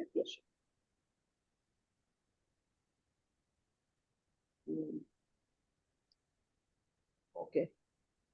కానీ శ్రీకృష్ణుడితో ఏకము కావాలనడి వారి యత్నములు భ్రాంతి కారణముచే వ్యర్థములగును. శ్రీకృష్ణుడితో ఎప్పుడు కూడా ఏకం కాలేము. అటువంటి ప్రయత్నం అనేది కూడా ఎప్పుడు వ్యర్థం అవుతుంది. అట్టి అసుర మరియు నాస్తిక ప్రవృత్తితో కూడి ఉన్న జ్ఞాన సంపాదనము ఎల్లప్పుడూ వ్యర్థమని ఈ శ్లోకమున సూచింపబడినది. అట్టి అసుర ప్రవృత్తి గల వ్యక్తులకు వేదాంత సూత్రములు, ఉపనిషత్తుల వంటి వేదవాంగ్మయమందుల జ్ఞాన సముపార్జనము నిరుపయోగమే కాగలదు. వాళ్ళు ఎన్ని చదివినా కూడా ఈ అసుర ప్రవృత్తితో నేను భగవంతుడిని అయిపోవాలి అనే కోరికతో ఉంటారు. కాబట్టి ఎంత జ్ఞానం సంపాదించినా కూడా అది వ్యర్థమే అవుతుంది. జ్ఞానం ఎప్పుడు కూడా మనలో రియాలిటీ, మనలో వినయాన్ని పెంచాలి, మన నిజస్థితిని మనకి తెలియజేస్తూ ఉండాలి. అవునా కదా చెప్పండి? మనం ఎడ్యుకేషన్ తీసుకున్న వ్యక్తిలో హ్యూమిలిటీ పెరగాల లేదా? వినయం అనేది పెరగాల లేదా? పెరగాలి మాతాజీ. విద్యా వినయ సంపన్న. మనలో వినయం అనేది పెరగాలి. నిజమైన జ్ఞాన సముపార్జన చేసినప్పుడు మనకి అర్థం కావాలి, నేను భగవంతుని దాసుణ్ణి అని తెలుసుకోగలిగే జ్ఞానం ఎప్పుడు కూడా మనల్ని ఉత్తమ స్థితికి తీసుకెళ్తుంది. కానీ మనం ఎంత జ్ఞాన సముపార్జన చేసినా కూడా ఆ జ్ఞానాన్ని అంతా వాడుకొని నేను భగవంతుణ్ణి అయిపోతాను అని చేసే ప్రయత్నం ఎప్పుడు కూడా విఫలమే అయిపోతుంది. అది మాయతో, మోహంతో నిండిపోయి ఉంటుంది అని చెప్తున్నారు. ఇంకేమంటున్నారంటే, ఒకవేళ అటువంటి వారిని మనం చూసారా, కనుకనే దేవాదేవుడైన శ్రీకృష్ణుని సామాన్య మానవుడిగా భావించుట మహా అపరాధము, చాలా పెద్ద అపరాధం. భగవంతుడిని సామాన్య మానవుడిగా పోల్చడం అనేది చాలా పెద్ద అపరాధం అని చెప్పి చెప్తున్నారు అనమాట. అట్లు భావించడి వారు శ్రీకృష్ణుని శాశ్వత స్వరూపమును అవగాహన చేసుకోలేరు. ఎవరైతే ఆ భావనలో ఉంటారో భగవంతుని అస్సలు అర్థం చేసుకోలేరు, తప్పక భ్రాంతిలోనే ఉంటారు. ఇంకేమంటున్నారు చూడండి, శ్రీకృష్ణుని దేహమును భౌతికమని భావించు వారిని శృతి మరియు స్మృతుల కర్మకలాపములన్నింటి నుండి బహిష్కరింపవలను. వాళ్ళు బేసిక్ గా బహిష్కరించాల్సిన వారు అని అంటారనమాట. ఆయన దేహం భౌతికమైనది అని ఎవరైతే అనుకుంటారో అటువంటి వారిని మనం బహిష్కరించేసేయాలి, మొత్తం పక్కకు పెట్టేసేయాలి. ఎవరైనాను అతను ముఖమును పొరపాటున చూసిన సో అటువంటి వారిని చూసినా కూడా పెద్ద పాపమే. అటువంటి వారితో మనం అసోసియేట్ అయినా కూడా చాలా పెద్ద పాపమే అని చెప్పి మనకి ఇక్కడ చెప్తున్నారు అనమాట. ఆ భావం ఉండడం కాదు, ఆ భావం ఉన్న వారికి కూడా మనం ఎంత దూరంగా ఉండాలి అనేది ఈ శ్లోకాలో చెప్తున్నారండి. సో షుడ్ ఆల్వేస్ రిమెంబర్, భగవంతుడు ఎప్పుడు కూడా భౌతికమైన మాయచే, భ్రాంతిచే కప్పబడరు. ఆయన శరీరం ఎప్పుడు కూడా భౌతికమైనది కాదు. ఆయన శరీరంతో ఇక్కడికి వచ్చినా కూడా ఆయన శరీరం ఎప్పుడు సచ్చిత ఆనందమైనది. మన శరీరాన్ని కోసినప్పుడు రక్తం వస్తుంది. మన శరీరం అంతా కూడా ఈ రక్తము, ఎముకలు, కండ, మాంసము, చెమట వీటితోనే నిండిపోయి ఉంటుంది. కానీ భగవంతుని శరీరం ఎప్పుడు కూడా సచ్చిదానందమైనది అనమాట. మరి ద్రౌపదీదేవి ఒకసారి భగవంతునికి వేలు కట్టయినప్పుడు భగవంతునికి కూడా బ్లడ్ వచ్చింది కదా, మరి భగవంతుని శరీరంలో కూడా బ్లడ్ ఉంటుందా? మనలాంటి శరీరమా అంటే కాదు. భగవంతుడు అక్కడ ఏమర్థం చేసుకోవాలి అంటే ఆయన లీల చేశారనమాట. అక్కడ ఏంటి ఆ లీల అంటే, తను చెయ్యి కట్టయినప్పుడు అక్కడ నుండి రక్తం రావడము, ద్రౌపదీదేవి ఎప్పుడైతే తన చీర కొంగుని చింపి ఆ వేలుకి చుట్టడం అనేది ఒక లీల చూపించడం కోసం చేశారనమాట. సో భగవంతుడు ఆ లీల చూసి మనం అర్థం చేసుకోవాలి. చిన్న సేవ చేసింది ఆమె. ఏంటి అంటే, భగవంతుడికి అలా దెబ్బ తగిలిందని చెప్పి తన చీరలో కొంచెం ఇంత చీర కొంగు చివర్లో ఒక అంచు చించి అది అట్లా చుట్టేసింది రాకుండా. సో భగవంతుడు దానికి రెసిప్రొకేషన్ ఏం చేశారు, ఆవిడ ఆపదలో ఉన్నప్పుడు అన్లిమిటెడ్ Care శారీ and ఇచ్చారు. care అవునా కదా ఇస్తారు. చెప్పండి? ఇస్తారు. ఇంత చీర కొంగు చించి భగవంతునికి ఆవిడ ఆఫర్ చేసినప్పుడు, అర్పించినప్పుడు భగవంతుడు దానికి ఎలా ప్రతిస్పందించారు? నీకు అవసరమైనప్పుడు నేను బ్రహ్మాండం అంత చీరని నేను ఇస్తాను నీకు, అన్లిమిటెడ్ శారీని నేను నీకు సప్లై చేస్తాను అని చెప్పి భగవంతుడు ఆ లీలకి ప్రతిస్పందన చేయడానికి ఆ లీల చేశారనమాట. సో గుర్తుపెట్టుకోవాలి, భగవంతుని శరీరం ఎప్పుడు కూడా మాయకి చెందనిది, భౌతికమైనది కానే కాదు. అలా అనుకోవడం తప్పు. అలా అనుకునే వారి సాంగత్యంలోకి వెళ్ళి వారి మొహం చూడడం కూడా చాలా పెద్ద పాపం అని చెప్పి చెప్తున్నారు. ఓకేనా? అర్థమైందా శ్లోక? చాలా భక్తి బాగా ఎప్పుడు కూడా చాలా భక్తి బాగా ఎప్పుడు అర్థమైంది కూడా మాతాజీ. మనం భగవంతుని సేవ చేసుకోవాలి అనే కోరిక వృద్ధి చేయడానికి మనం భక్తి చేయాలి తప్ప, భక్తి ఎప్పుడు కూడా నేను భగవంతునితో ఐక్యం అవ్వాలి అనే కోరిక కోసం చేయకూడదు. అందుకనే భక్తుల దగ్గరికి, శుద్ధ భక్తుల దగ్గరికి వెళ్ళి నీకు మనకి 5 రకాల మోక్షాలు ఉంటాయన్నమాట. సామీప్య, సారూప్య, సాయుజ్య, సాలోక్య, సారిష్టి అని 5 రకాల మోక్షాలు ఉంటాయి. సామీప్య అంటే భగవంతుని దగ్గరగా ఉండడం, సాలోక్య అంటే భగవంతుని లోకంలో ఉండడం, సారిష్టి అంటే భగవంతుని యొక్క ఐశ్వర్యాలు మనం అనుభవించడం, సారూప్య అంటే భగవంతుని రూపాన్ని పొందడం, సాయుజ్య అంటే భగవంతునిలో ఐక్యం అయిపోవడం. సో ఇటువంటి 5 నాకొద్దు కృష్ణ, నాకు ఏవి నాకొద్దు, నాకు కావాల్సింది ఒక్కటే ఏంటి అంటే నాకు నీ భక్తి కావాలి అని చెప్పి అడుగుతూ ఉంటారన్నమాట. భక్తి అంటే నాకు నీ సేవ కావాలి. బేసిక్ గా నాకు నీ లోకంలో ఉన్నానా లేదా నాకొద్దు, నీకు దగ్గరగా ఉన్నానా లేదా నాకొద్దు, నీ రూపంతో ఉన్నానా లేదా నాకొద్దు, నీ ఐశ్వర్యాలా నాకొద్దు, నీలో కలవడమా నాకొద్దు, నాకు ఒక్కటే కావాలి ఏంటి అంటే నాకు నీ సేవ కావాలి. నీ సేవలోనే కదా కృష్ణ ఆనందం ఉంది, వీటిలో ఏం ఆనందం ఉంది అని చెప్పి శుద్ధ భక్తులు అంటారన్నమాట. మనం ఎప్పుడు కూడా దాన్ని దృష్టిలో పెట్టుకోవాలి. నేను భక్తి చేసేది భగవంతునితో ఐక్యం అవ్వడానికో, భగవంతుని ఐశ్వర్యాలు నేను పొందడానికో కానే కాదు. నేను సేవ చేసేది భగవంతుని సేవ ఇంకా కావాలి అని ఇంకా కావాలనుకోవడం కోసమే నేను సేవ చేస్తున్నా. ఓకేనా? సో మన సేవ, we should always maintain this feeling that నేను ఎందుకు సేవ చేస్తున్నానంటే రేపు పొద్దున ఇంకా సేవ చేయడానికి నేను సేవ చేస్తున్నా, అంతే. ఓకే? సో సేవ చేయడం వల్లనే మనం భగవంతునికి దగ్గర అవుతాం. సేవ చేయడం వల్లనే భగవంతునికి మనం ప్రీతి పాత్రలం అవుతాం తప్ప భగవంతుని యొక్క ఐశ్వర్యాల వల్ల మనం ఏం దగ్గర అవుతాము, భగవంతుని యొక్క రూపం తెచ్చుకొని మనం ఏం చేస్తాము, భగవంతుని యొక్క లోకానికి వెళ్ళి మనం భగవంతునితో విలాసాలు అనుభవించడంలో కాదు. భగవంతుని లోకానికి వెళ్తా, ఎందుకు వెళ్తాను? భగవంతుని సేవ చేయడానికి. ఒకవేళ భగవంతుడు ఆయన రూపం లాంటి రూపం నాకు ఇచ్చినా ఓకే, కానీ దాంతో కూడా నేను సేవనే చేస్తాను. భగవంతుని దగ్గరగా వెళ్ళేది కూడా ఎందుకు అంటే ఆయనకి సేవ చేయడం. ఒకవేళ భగవంతుడు కోరుకున్నారనుకో, నువ్వు నా లోకానికి రావడానికి వీల్లేదు, నువ్వు ఇక్కడే ఉండు అన్నారనుకో, ఇక్కడే ఉండి నేను సేవ చేస్తాను. అందుకనే అంటారన్నమాట శుద్ధ భక్తులు, నువ్వు ఎక్కడైనా పెట్టు కృష్ణ, నన్ను భూలోకంలో పెడతావా, స్వర్గలోకంలో పెడతావా, యమలోకంలో పెడతావా, ఎక్కడైనా పెట్టు, నాకు మాత్రం నీ సేవ కావాలి, నీ భక్తుల సాంగత్యం కావాలి. ఈ 2 ఉన్నాయంటే నేను ఎక్కడైనా ఉంటాను కృష్ణ అని చెప్పి భక్తులు అడుగుతారు అనమాట. This is right knowledge, right way of understanding Krishna అనమాట. లేదు అంటే మనం మాయలో ఉన్నట్లే. భగవంతునితో ఐక్యం అయిపోవడం, భగవంతుడు మాయతో ప్రభావితం అయిపోతాడు, భగవంతుని శరీరం భౌతికమైనది ఇట్లా అనుకోవడం అనేది కూడా కంప్లీట్ గా మాయపూరితమైనది. అది చాలా పెద్ద అపరాధము అని చెప్పి శ్లోకాలు చెప్తారు. క్లియరా? అర్థమైందా? మాతాజీ క్లియర్ అయినాయి. మాతాజీ మాతాజీ అడగండి. మాట్లాడు. అడగండి, ఇప్పుడు చెప్పండి. 11వ శ్లోకం నుంచి 12వ శ్లోకం కనెక్షన్ మాతాజీ. ఉమ్, అదే 11వ శ్లోకం ఏంటంటే, ఇప్పుడు నేను ఈ మానవ రూపంలో వచ్చేటప్పుడు ఏంటంటే నన్ను ఎవరు గుర్తించలేరు, నా గురించి తెలియలేరు. ఆ విధంగా 12వ శ్లోకం ఏంటంటే, ఇప్పుడు ఇక్కడ మోగాశ, మోగ కర్మ, మోగ జ్ఞాన, ఉమ్, ఇంకొక ప్రభు చెప్పేటప్పుడు ఎక్కువగా మోగాశలేంటి, మోగ కర్మలేంటి, మోగ జ్ఞానం ఏంటి, అలాంటివన్నీ ఈ బద్ధజీవులు విడిచిపెట్టాలి అన్నటువంటివి ఆ మూడింటికి చెప్పేసి లాస్ట్ కన్క్లూజన్ చెప్పారు మాతాజీ ఉమ్, ఇక్కడ. ఉమ్. yeah. అదే. డిఫరెంట్ కైండ్స్ ఆఫ్ ఎక్స్ప్లెనేషన్స్ ఉంటాయి ప్రభుజీ. ఎప్పుడు కూడా మనం అదే పెట్టుకోవాలి. ఏ జ్ఞానం అయినా కానీ భగవంతుడితో మనల్ని ఐక్యం చేయదు అనేది మోగ జ్ఞానం. ఏ కర్మ అయినా కానీ నేను భగవంతునితో సమాన స్థితికి వెళ్ళిపోతాను అనేది మోఘంతో కూడిన కర్మ అన్నమాట. ఏ స్థితి అయితే మనం భగవంతునికి దగ్గర చేయగలదు అనేది కూడా అదంతా కూడా మోగంతో కూడిన స్థితి.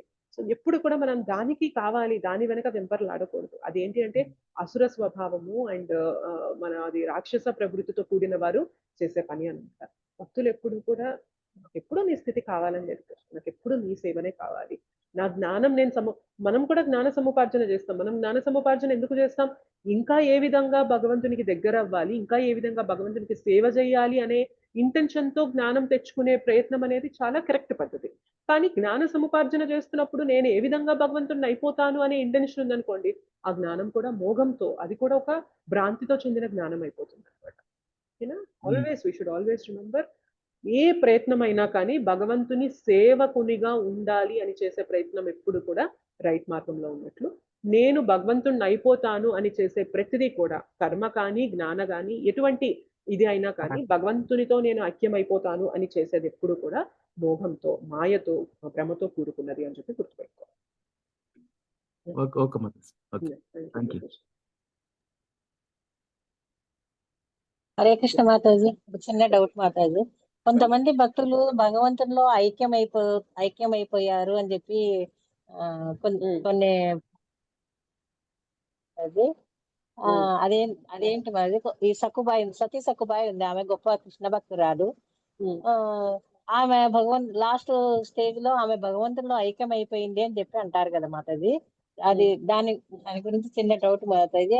అంటే ఆమె ఐక్యం అయిపోవటం అంటే ఇంకా ఆమె దీంట్లో ఈ కోరుకోవటమా, ఐక్యం అయిపోవటం అంటే భగవంతునిలో లీనం కావటం? నిజమైన భక్తి కలిగిన వారు ఎప్పుడు కూడా నేను భగవంతునితో కలిసిపోవాలి అనుకోరు. నేను భగవంతుని దగ్గరికి వెళ్ళిపోయి భగవంతుని సేవ చేయాలి, ఇది ఒక్కటే అనుకుంటారు.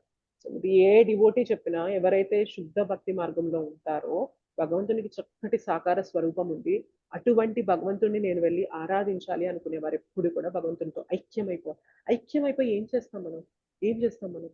మనకి ఎప్పుడు ఒక యాక్టివిటీ కావాలి, ఏదో ఒక పని చేస్తూ ఉండాలి. మనం పని చేయకుండా ఇక్కడే మనం కూర్చోలేమే.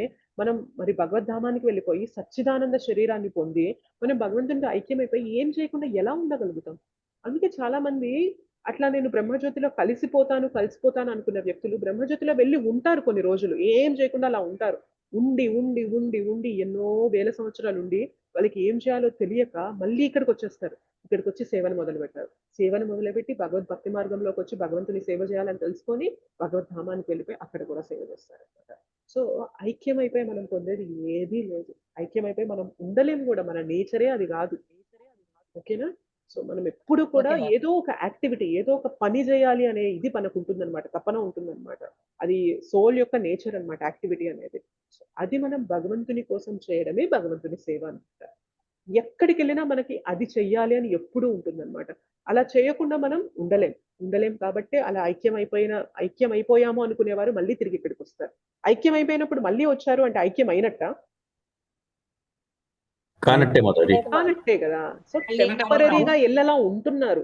ఇప్పుడు ఒక గ్రీన్ చెట్టు పైన ఒక గ్రీన్ బర్డ్ వెళ్ళి, అంటే పచ్చటి చెట్టు పైన ఒక పచ్చటి రామచిలుక వెళ్ళిపోయి ఉందనుకోండి, అక్కడ మనకి పక్షి చెట్టులో కలిసిపోయిందా అన్నట్లు ఉంటుంది, కానీ కలిసిపోతుందా?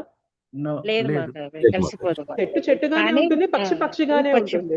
మనకి ఎలా కనిపిస్తుందంటే ఆ రెండు ఒకే కలర్ లో ఉండడం వల్ల కలిసిపోయాయా అని అనిపిస్తాయి. కానీ కొంచెం సేపు అయ్యాక పక్షి ఎగురుకుంటూ బయటకు వచ్చినప్పుడు దీని ఉనికి దీనికి ఉన్నట్లు మనకు అర్థమవుతుందా లేదా? మనం కూడా అంతే, అంత సోల్ గా మనం వెళ్ళి భగవంతుని బ్రహ్మజ్యోతిలో కలుస్తాం అనుకుంటున్నాం కానీ బట్ ఉండలేము అక్కడ. మన స్థితి, మనకి ఇండివిజువాలిటీ ఎప్పుడూ ఉంటుందన్నమాట. అందుకే ఇక్కడ ఉండి ఉండి ఉండి ఉండి ఏం చేయాలో తెలియక మళ్ళీ ఈ జగత్తుకు వచ్చి ఈ జగత్తులో సేవ చేసుకొని భగవంతుని భక్తి చేసుకొని భగవద్ధామానికి వెళ్ళి అప్పుడు సేవ అనేది కంటిన్యూ చేస్తారన్నమాట చాలా మంది.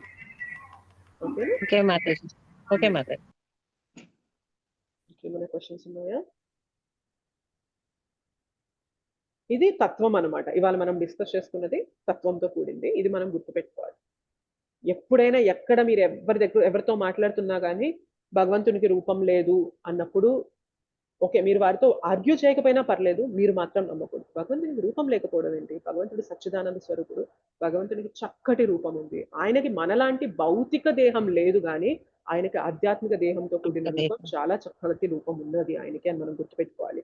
మన దగ్గరకు వచ్చి ఎవరైనా అన్నారనుకోండి, మీరు ఎందుకు ఇదంతా చేస్తున్నారు భగవంతునితో ఐక్యం అయిపోవడానికంటే, మీరు వారితో వాదించకపోయినా చెప్పలేకపోయినా మీరు క్లియర్ గా ఉండాలి. భగవంతునితో ఐక్యం అవ్వడానికి నేను భక్తి చేయడం లేదు, భగవంతుని సేవ చేయడానికి నేను భక్తి చేస్తున్నాను, భగవంతునికి దగ్గరైతూ ఇంకా మంచిగా ప్రియంగా సేవ చేయడానికి నేను భక్తి చేస్తున్నాను, మనం గుర్తుపెట్టుకోవాలి.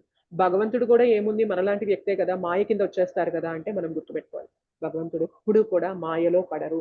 భగవంతుని శక్తినే మాయ, ఆయన శక్తి వల్లనే మనమందరం మాయలో ఉన్నాము. ఆ మాయా శక్తి భగవంతుడి పైన ఎలా ప్రభావం చూపిస్తుంది అని మనకి క్లారిటీ ఉండాలి. అర్థమైందా? ఈ శ్లోకాలు మనం ఈ పాయింట్స్ అన్ని తెలుసుకోవాలి. మనం ఎప్పుడైతే నలుగురితో కలుస్తూ ఉంటామో చాలా మంది ఇటువంటి అపోహలు అనేవి తీసుకొస్తూ ఉంటారు. భగవంతుడి దగ్గరికి వచ్చేసరికి, భగవద్భక్తి దగ్గరికి వచ్చేసరికి మనం తత్వంలో స్ట్రాంగ్ గా ఉన్నాం అనుకోండి, మనకి తెలియాలన్నమాట. అఫ్ కోర్స్ మన దగ్గర వాళ్ళతో మాట్లాడి వాళ్ళని కన్విన్స్ చేసేంత శక్తి ఉన్నా లేకపోయినా కానీ వీ షుడ్ బి క్లియర్. మనం వాళ్ళు చెప్పే ఏవైతే వాళ్ళ ఒపీనియన్స్, వాళ్ళ కాన్సెప్ట్స్ ఏవైతే చెప్తున్నారో వాటికి మనం లొంగకుండా మన ఫిలాసఫీ, మన తత్వం ఏదైతే ఉందో అది గట్టిగా పట్టుకోనుంటాం. భగవంతుడు ఎప్పుడు కూడా మాయ ప్రభావంలో రాడు. 2 చేతులతో మనలాంటి వ్యక్తిగా వచ్చినప్పటికీ కూడా ఆయన భగవంతుడే. రామచంద్రుల వారు సీతమ్మ తల్లి వెళ్ళిపోయినప్పుడు సముద్ర పొడ్డున తిరుగుతూ చాలా బాధపడుతూ ఏడుస్తూ ఉంటారనమాట. అప్పుడు పార్వతీదేవి అడుగుతుంది, ఏంటి ఈయన భగవంతుడేంటి, భార్య వెళ్ళిపోయిందని చెప్పి ఇలా నేల మీద పడి ఏడుస్తున్నారేంటి ఈయన అని చెప్పి అడిగినప్పుడు పరమశివుడు అంటారనమాట, ఆయన తక్కువ అంచనా ఎద్దు, ఆయన భగవంతుడే, మానవునిగా ఆయన లీల చేస్తున్నారు కాబట్టి ఇలా చేస్తున్నారు తప్ప ఆయన సాక్షాత్తు దేవాది దేవుడు భగవంతుడు అని చెప్పి చెప్తారనమాట పరమశివుడు పార్వతీదేవికి. పార్వతీదేవి అడుగుతుంది, లేదు లేదు నేను వెళ్ళి టెస్ట్ చేయాలి భగవంతుడిని అని చెప్పి, ఓకే ఆయన నేను టెస్ట్ చేయాలి అని చెప్పి అంటది అనమాట. సో వెళ్ళడం ఎలా వెళ్తుంది అంటే పార్వతీదేవి తన రూపంలో వెళ్లకుండా కంప్లీట్ గా సీతమ్మ వారి రూపాన్ని దాల్చి రామచంద్రుడి ముందు వెళ్తుంది అనమాట. సో ఒకవేళ ఆయన నార్మల్ వ్యక్తి అనుకోండి, ఏమంటారు చెప్పండి, ఓ సీత నువ్వు వచ్చేసావా, నీకోసమే ఇంత బాధపడుతున్నాను అంటారు. అని రామచంద్రుడు వారు ఏమన్నారు తెలుసా, ఏంటమ్మా పార్వతి, పరమశివుడు లేకుండా ఒక్కదానికి ఇక్కడ తిరుగుతున్నావు, మంచిది కాదు నీకు, పరమశివుడి దగ్గరికి వెళ్ళిపో అని చెప్పి చెప్తారనమాట. సో భగవంతుడు అయితేనే కదా సీతమ్మ రూపంలో వచ్చిన ఆవిడ పార్వతీదేవి అని ఎలా గుర్తించగలిగారు? ఆయన సాక్షాత్తు భగవంతుడే. మానవ రూపంలో వచ్చి మానవునిగా ఆయన లీల చేస్తున్నప్పుడు ఆయన మానవుడు అనుకోవడం అనేది చాలా పెద్ద భ్రమ అన్నమాట. రావణాసురుడు కూడా సీతమ్మ వారిని ఎత్తుకొచ్చినప్పుడు చాలా మంది చెప్తారనమాట, విభీషణ వెళ్ళి చెప్తారు, అన్నయ్య వద్దు, ఆయన సాక్షాత్తు దేవాది దేవుడు, నువ్వు ఎవరితో పెట్టుకుంటున్నావో నీకు తెలియడం లేదు, ఆయన ఏదో నార్మల్ వ్యక్తి అనుకుంటున్నావు, పెద్ద మాయలో ఉంటున్నావు, నువ్వు సీతమ్మని వెళ్ళి ఇప్పుడు ఆయన పాదాల మీద పడిపోయి నేను తప్పు చేశాను నన్ను క్షమించండి అన్నప్పుడు నీకు భిక్ష పెట్టి నిన్ను క్షమిస్తాడు అని చెప్పి విభీషణుడు చెప్తారనమాట. వింటాడా రావణాసురుడు? మోఘాశ మోఘ కర్మాణం. సో జ్ఞానం, చాలా జ్ఞానం ఉంటుంది రావణాసురుడికి, అయినప్పటికీ కూడా భగవంతుడిని అర్థం చేసుకోలేరు అనమాట. సో చెప్పినప్పుడు పక్కన వారు వచ్చి చెప్పినప్పుడు ఆయన భగవంతుడు, ఆయన సాక్షాత్తు దేవాది దేవుడే, నరలీల చేస్తున్నారు అని చెప్పినా కూడా అర్థం చేసుకోలేనంత భ్రమలో ఉంటారు అనమాట. So you should always remember, భగవంతుడు ఎప్పుడు కూడా భగవంతుడే. ఆయన మనలాంటి రూపం ధరించి వచ్చారని మనలాంటి వారు అనుకోవడం అనేది పెద్ద భ్రమ. ఓకే, చాలా మంది ఏమంటారు, ఆయన పాదాలకి బాణం తగిలి ఆయన చనిపోయారని చెప్పి చెప్తూ ఉంటారు. కృష్ణుడికి వచ్చేసరికి దేవాది దేవుడు, ఆయన శరీరంలో అసలు రక్త మాంసాలు అనేవే ఉండవు, ఆయన పాదాలకి బాణం తగిలి చనిపోవడం అనేది జరుగుతుందా? కేవలం భ్రమలో ఉండే వారికి ఇంకా భ్రమని గుర్తు చేయడానికి భగవంతుడు చేసేది ఇది తప్ప, మన పాదాలకి బాణం తగిలితే మనం చనిపోతామా చెప్పండి? అవుతుందా? మనమే చనిపోము. ఆఫ్టర్ ఆల్ మనమే చనిపోమే, భౌతిక దేహంతో ఉన్న మనము. సాక్షాత్తు దేవాది దేవుడు ఆయన పాదాలకి బాణాలు గుచ్చుకుంటే చనిపోతారా? ఇంపాసిబుల్ అసలు. అది కూడా నమ్మే వాళ్ళు ఉంటారనమాట. ఓ కృష్ణుడు చనిపోయాడంట కదా కాలికి బాణం తగిలి, ఏం కృష్ణుడో ఏమో అని మాట్లాడతారనమాట. ఎంత భ్రమలో ఉంటారంటే, ఎంత మాయలో ఉంటారంటే అర్థం చేసుకోలేరు. ఆయన శరీరం సచ్చిదానందమైనది. సచ్చిదానందం. ఆత్మ కత్తులతో కోయగలదా చెప్పండి? లేదు, ఆత్మని మనం ఏమి చేయలేము. అటువంటి ఆయన నిలువెత్తు సచ్చిదానంద స్వరూపము భౌతిక జగత్తుతో కూడిన ఒక కత్తి, అంటే మన ఏమంటారు, పంచభూతాలతో తయారు చేయబడిన ఎటువంటి ఆయుధం కూడా ఆత్మని తాకలేదు, భగవంతుని తాకలేదు. అది అర్థం చేసుకోలేరు అనమాట చాలా మంది ఈ భ్రమలో ఉన్నవారు. మోహిని మాతాజీ మీ క్వశ్చన్ ఉందా?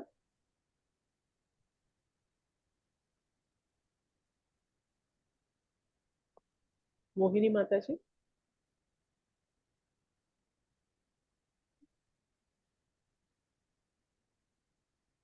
కల్పన మాతాజీ. హరే కృష్ణ మాతాజీ.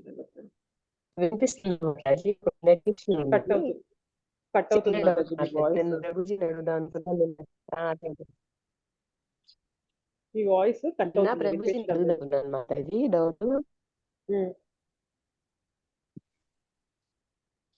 మాతాజీ మీ వాయిస్ బ్రేక్ అవుతుంది మాతాజీ. ఇప్పుడు మీరు వినిపిస్తుందా మాతాజీ? ఇప్పుడు వినిపిస్తుంది. ఇప్పుడు కృష్ణ చతుర్భుజాలతోటి అవతరించారు అంటారు కదా మాతాజీ. అవును. అది అంటే అతను పుట్టడం అనేది కాదు, అవతరించారు ఆ టైంలో Correct. మాతాజీ. అవును, కంస అంతే. వాళ్ళ అవును, అవును.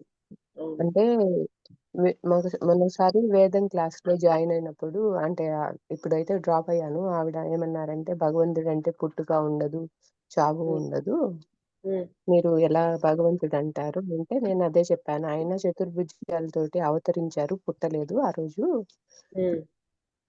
చెరసాలలో అని చెప్పి చెప్పాను. అది కరెక్టే కదా మాతాజీ? కరెక్ట్. ఇంకొక విషయం తెలుసా, పుట్టుక ఎలా జరుగుతుంది, మన పుట్టుక ఎలా జరుగుతుంది? సో స్త్రీ పురుషుల కలయిక వల్ల మనం జన్మ అనేది తీసుకుంటాం. భగవంతుడు అక్కడ ఎలా అవతరించారు తెలుసా? భగవంతుడు అక్కడ ఎలా అవతరించారు తెలుసా? వసుదేవుని హృదయంలో ఉన్న భగవంతుడు, ఆయన ఏ విధంగా అయితే భగవంతుని ఆరాధన చేస్తున్నారు, ఆయన హృదయంలో భగవంతుడు ఉంటారు కదా, ఆయన హృదయంలో ఉన్న భగవంతుడు దేవకీదేవి హృదయంలోకి వెళ్ళి అక్కడి నుండి ఆవిడ గర్భస్థానాన్ని స్వీకరించి అక్కడ నవమాసాలు ఉండి ఆయన బయటకు వస్తారనమాట. సో బేసిక్ గా భగవంతుడు మనం ఎట్లా అయితే జన్మ తీసుకుంటున్నామో అట్లా జన్మ తీసుకోలేదు, హృదయం నుండి హృదయంకి ఆయన ట్రాన్స్ఫర్ అయ్యారనమాట. ఇది కేవలం భగవంతుడు మాత్రమే కదా చేయగలరు. ఎస్ ఆర్ నో చెప్పండి. అవును మాతాజీ. అవును మాతాజీ. మనం కూడా గురు పరంపరలో విన్నప్పుడు ఏం జరుగుతుంది తెలుసా మీకు? గురువు హృదయంలో ఉన్న భగవంతుడు కథ రూపంలో బయటికి వచ్చి ఆ కథని మనం శ్రద్ధగా వింటున్నప్పుడు మన చెవుల ద్వారా భగవంతుడు మన హృదయంలోకి చేస్తారనమాట. This is how we can receive Krishna. భగవంతుణ్ణి మనం పొందడానికి మార్గం ఇదే అనమాట. గురువు తన మాటలు ఎక్కడి నుండి వస్తున్నాయి? ఆయన హృదయంలో భగవంతుడిని అనుభవిస్తున్నారు కాబట్టి, ఆయన హృదయంలో భగవంతుడు ఉంటారు కాబట్టి ఆయన మాటల రూపంలో వచ్చిన భగవంతుడు కథ రూపంలో బయటికి వచ్చి ఆ కథని మనం వింటున్నప్పుడు మన చెవుల ద్వారా ఆ భగవంతుడు మన హృదయంలోకి ప్రవేశిస్తారనమాట. భగవంతుడిని పొందే మార్గం ఇది. సో మనలాంటి వ్యక్తులు అయితే మామూలుగా మనం స్త్రీ పురుషుల కలయిక వల్ల జన్మ అనేది తీసుకుంటాం, కానీ భగవంతుడు సాక్షాత్తు దేవాది దేవుడు కాబట్టి ఆయనకి పుట్టుక మరణం అనేది ఉండదు. ఆయన అవతరిస్తారు. వసుదేవుని హృదయంలో ఉన్న భగవంతుడు దేవకీదేవి హృదయంలోకి వెళ్ళిపోయి ఆవిడ గర్భ స్థానాన్ని స్వీకరించి అక్కడ ఉండి ఆయన అవతరిస్తారనమాట చతుర్భుజ రూపం. ఓకేనా? ఎస్ మాతాజీ, క్లియరా? ఏదైనా క్వశ్చన్స్ ఉన్నాయా?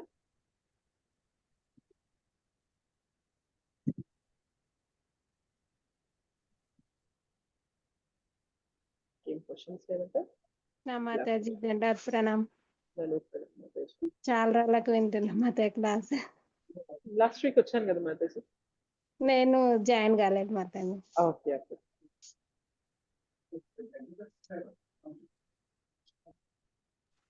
Thank you so much Mataji. సంప్రదిస్ వాంఛాకల్పతరుభ్యశ్చ కృపాసింధుభ్యేవ చ పతితానాం పావనేభ్యో వైష్ణవేభ్యో నమో నమః. अनंत कोटि वैष्णव वृंद की जय, श्रील प्रभुपाद की जय, श्रील गुरुदेव की जय, निताय गौर प्रेमानंदे, हरि हरि बोल. हरे कृष्ण माताजी, दंडवत प्रणाम माताजी. हरे माताजी माताजी, పెట్టండి మాతాजी. దండవత్ ప్రణాం.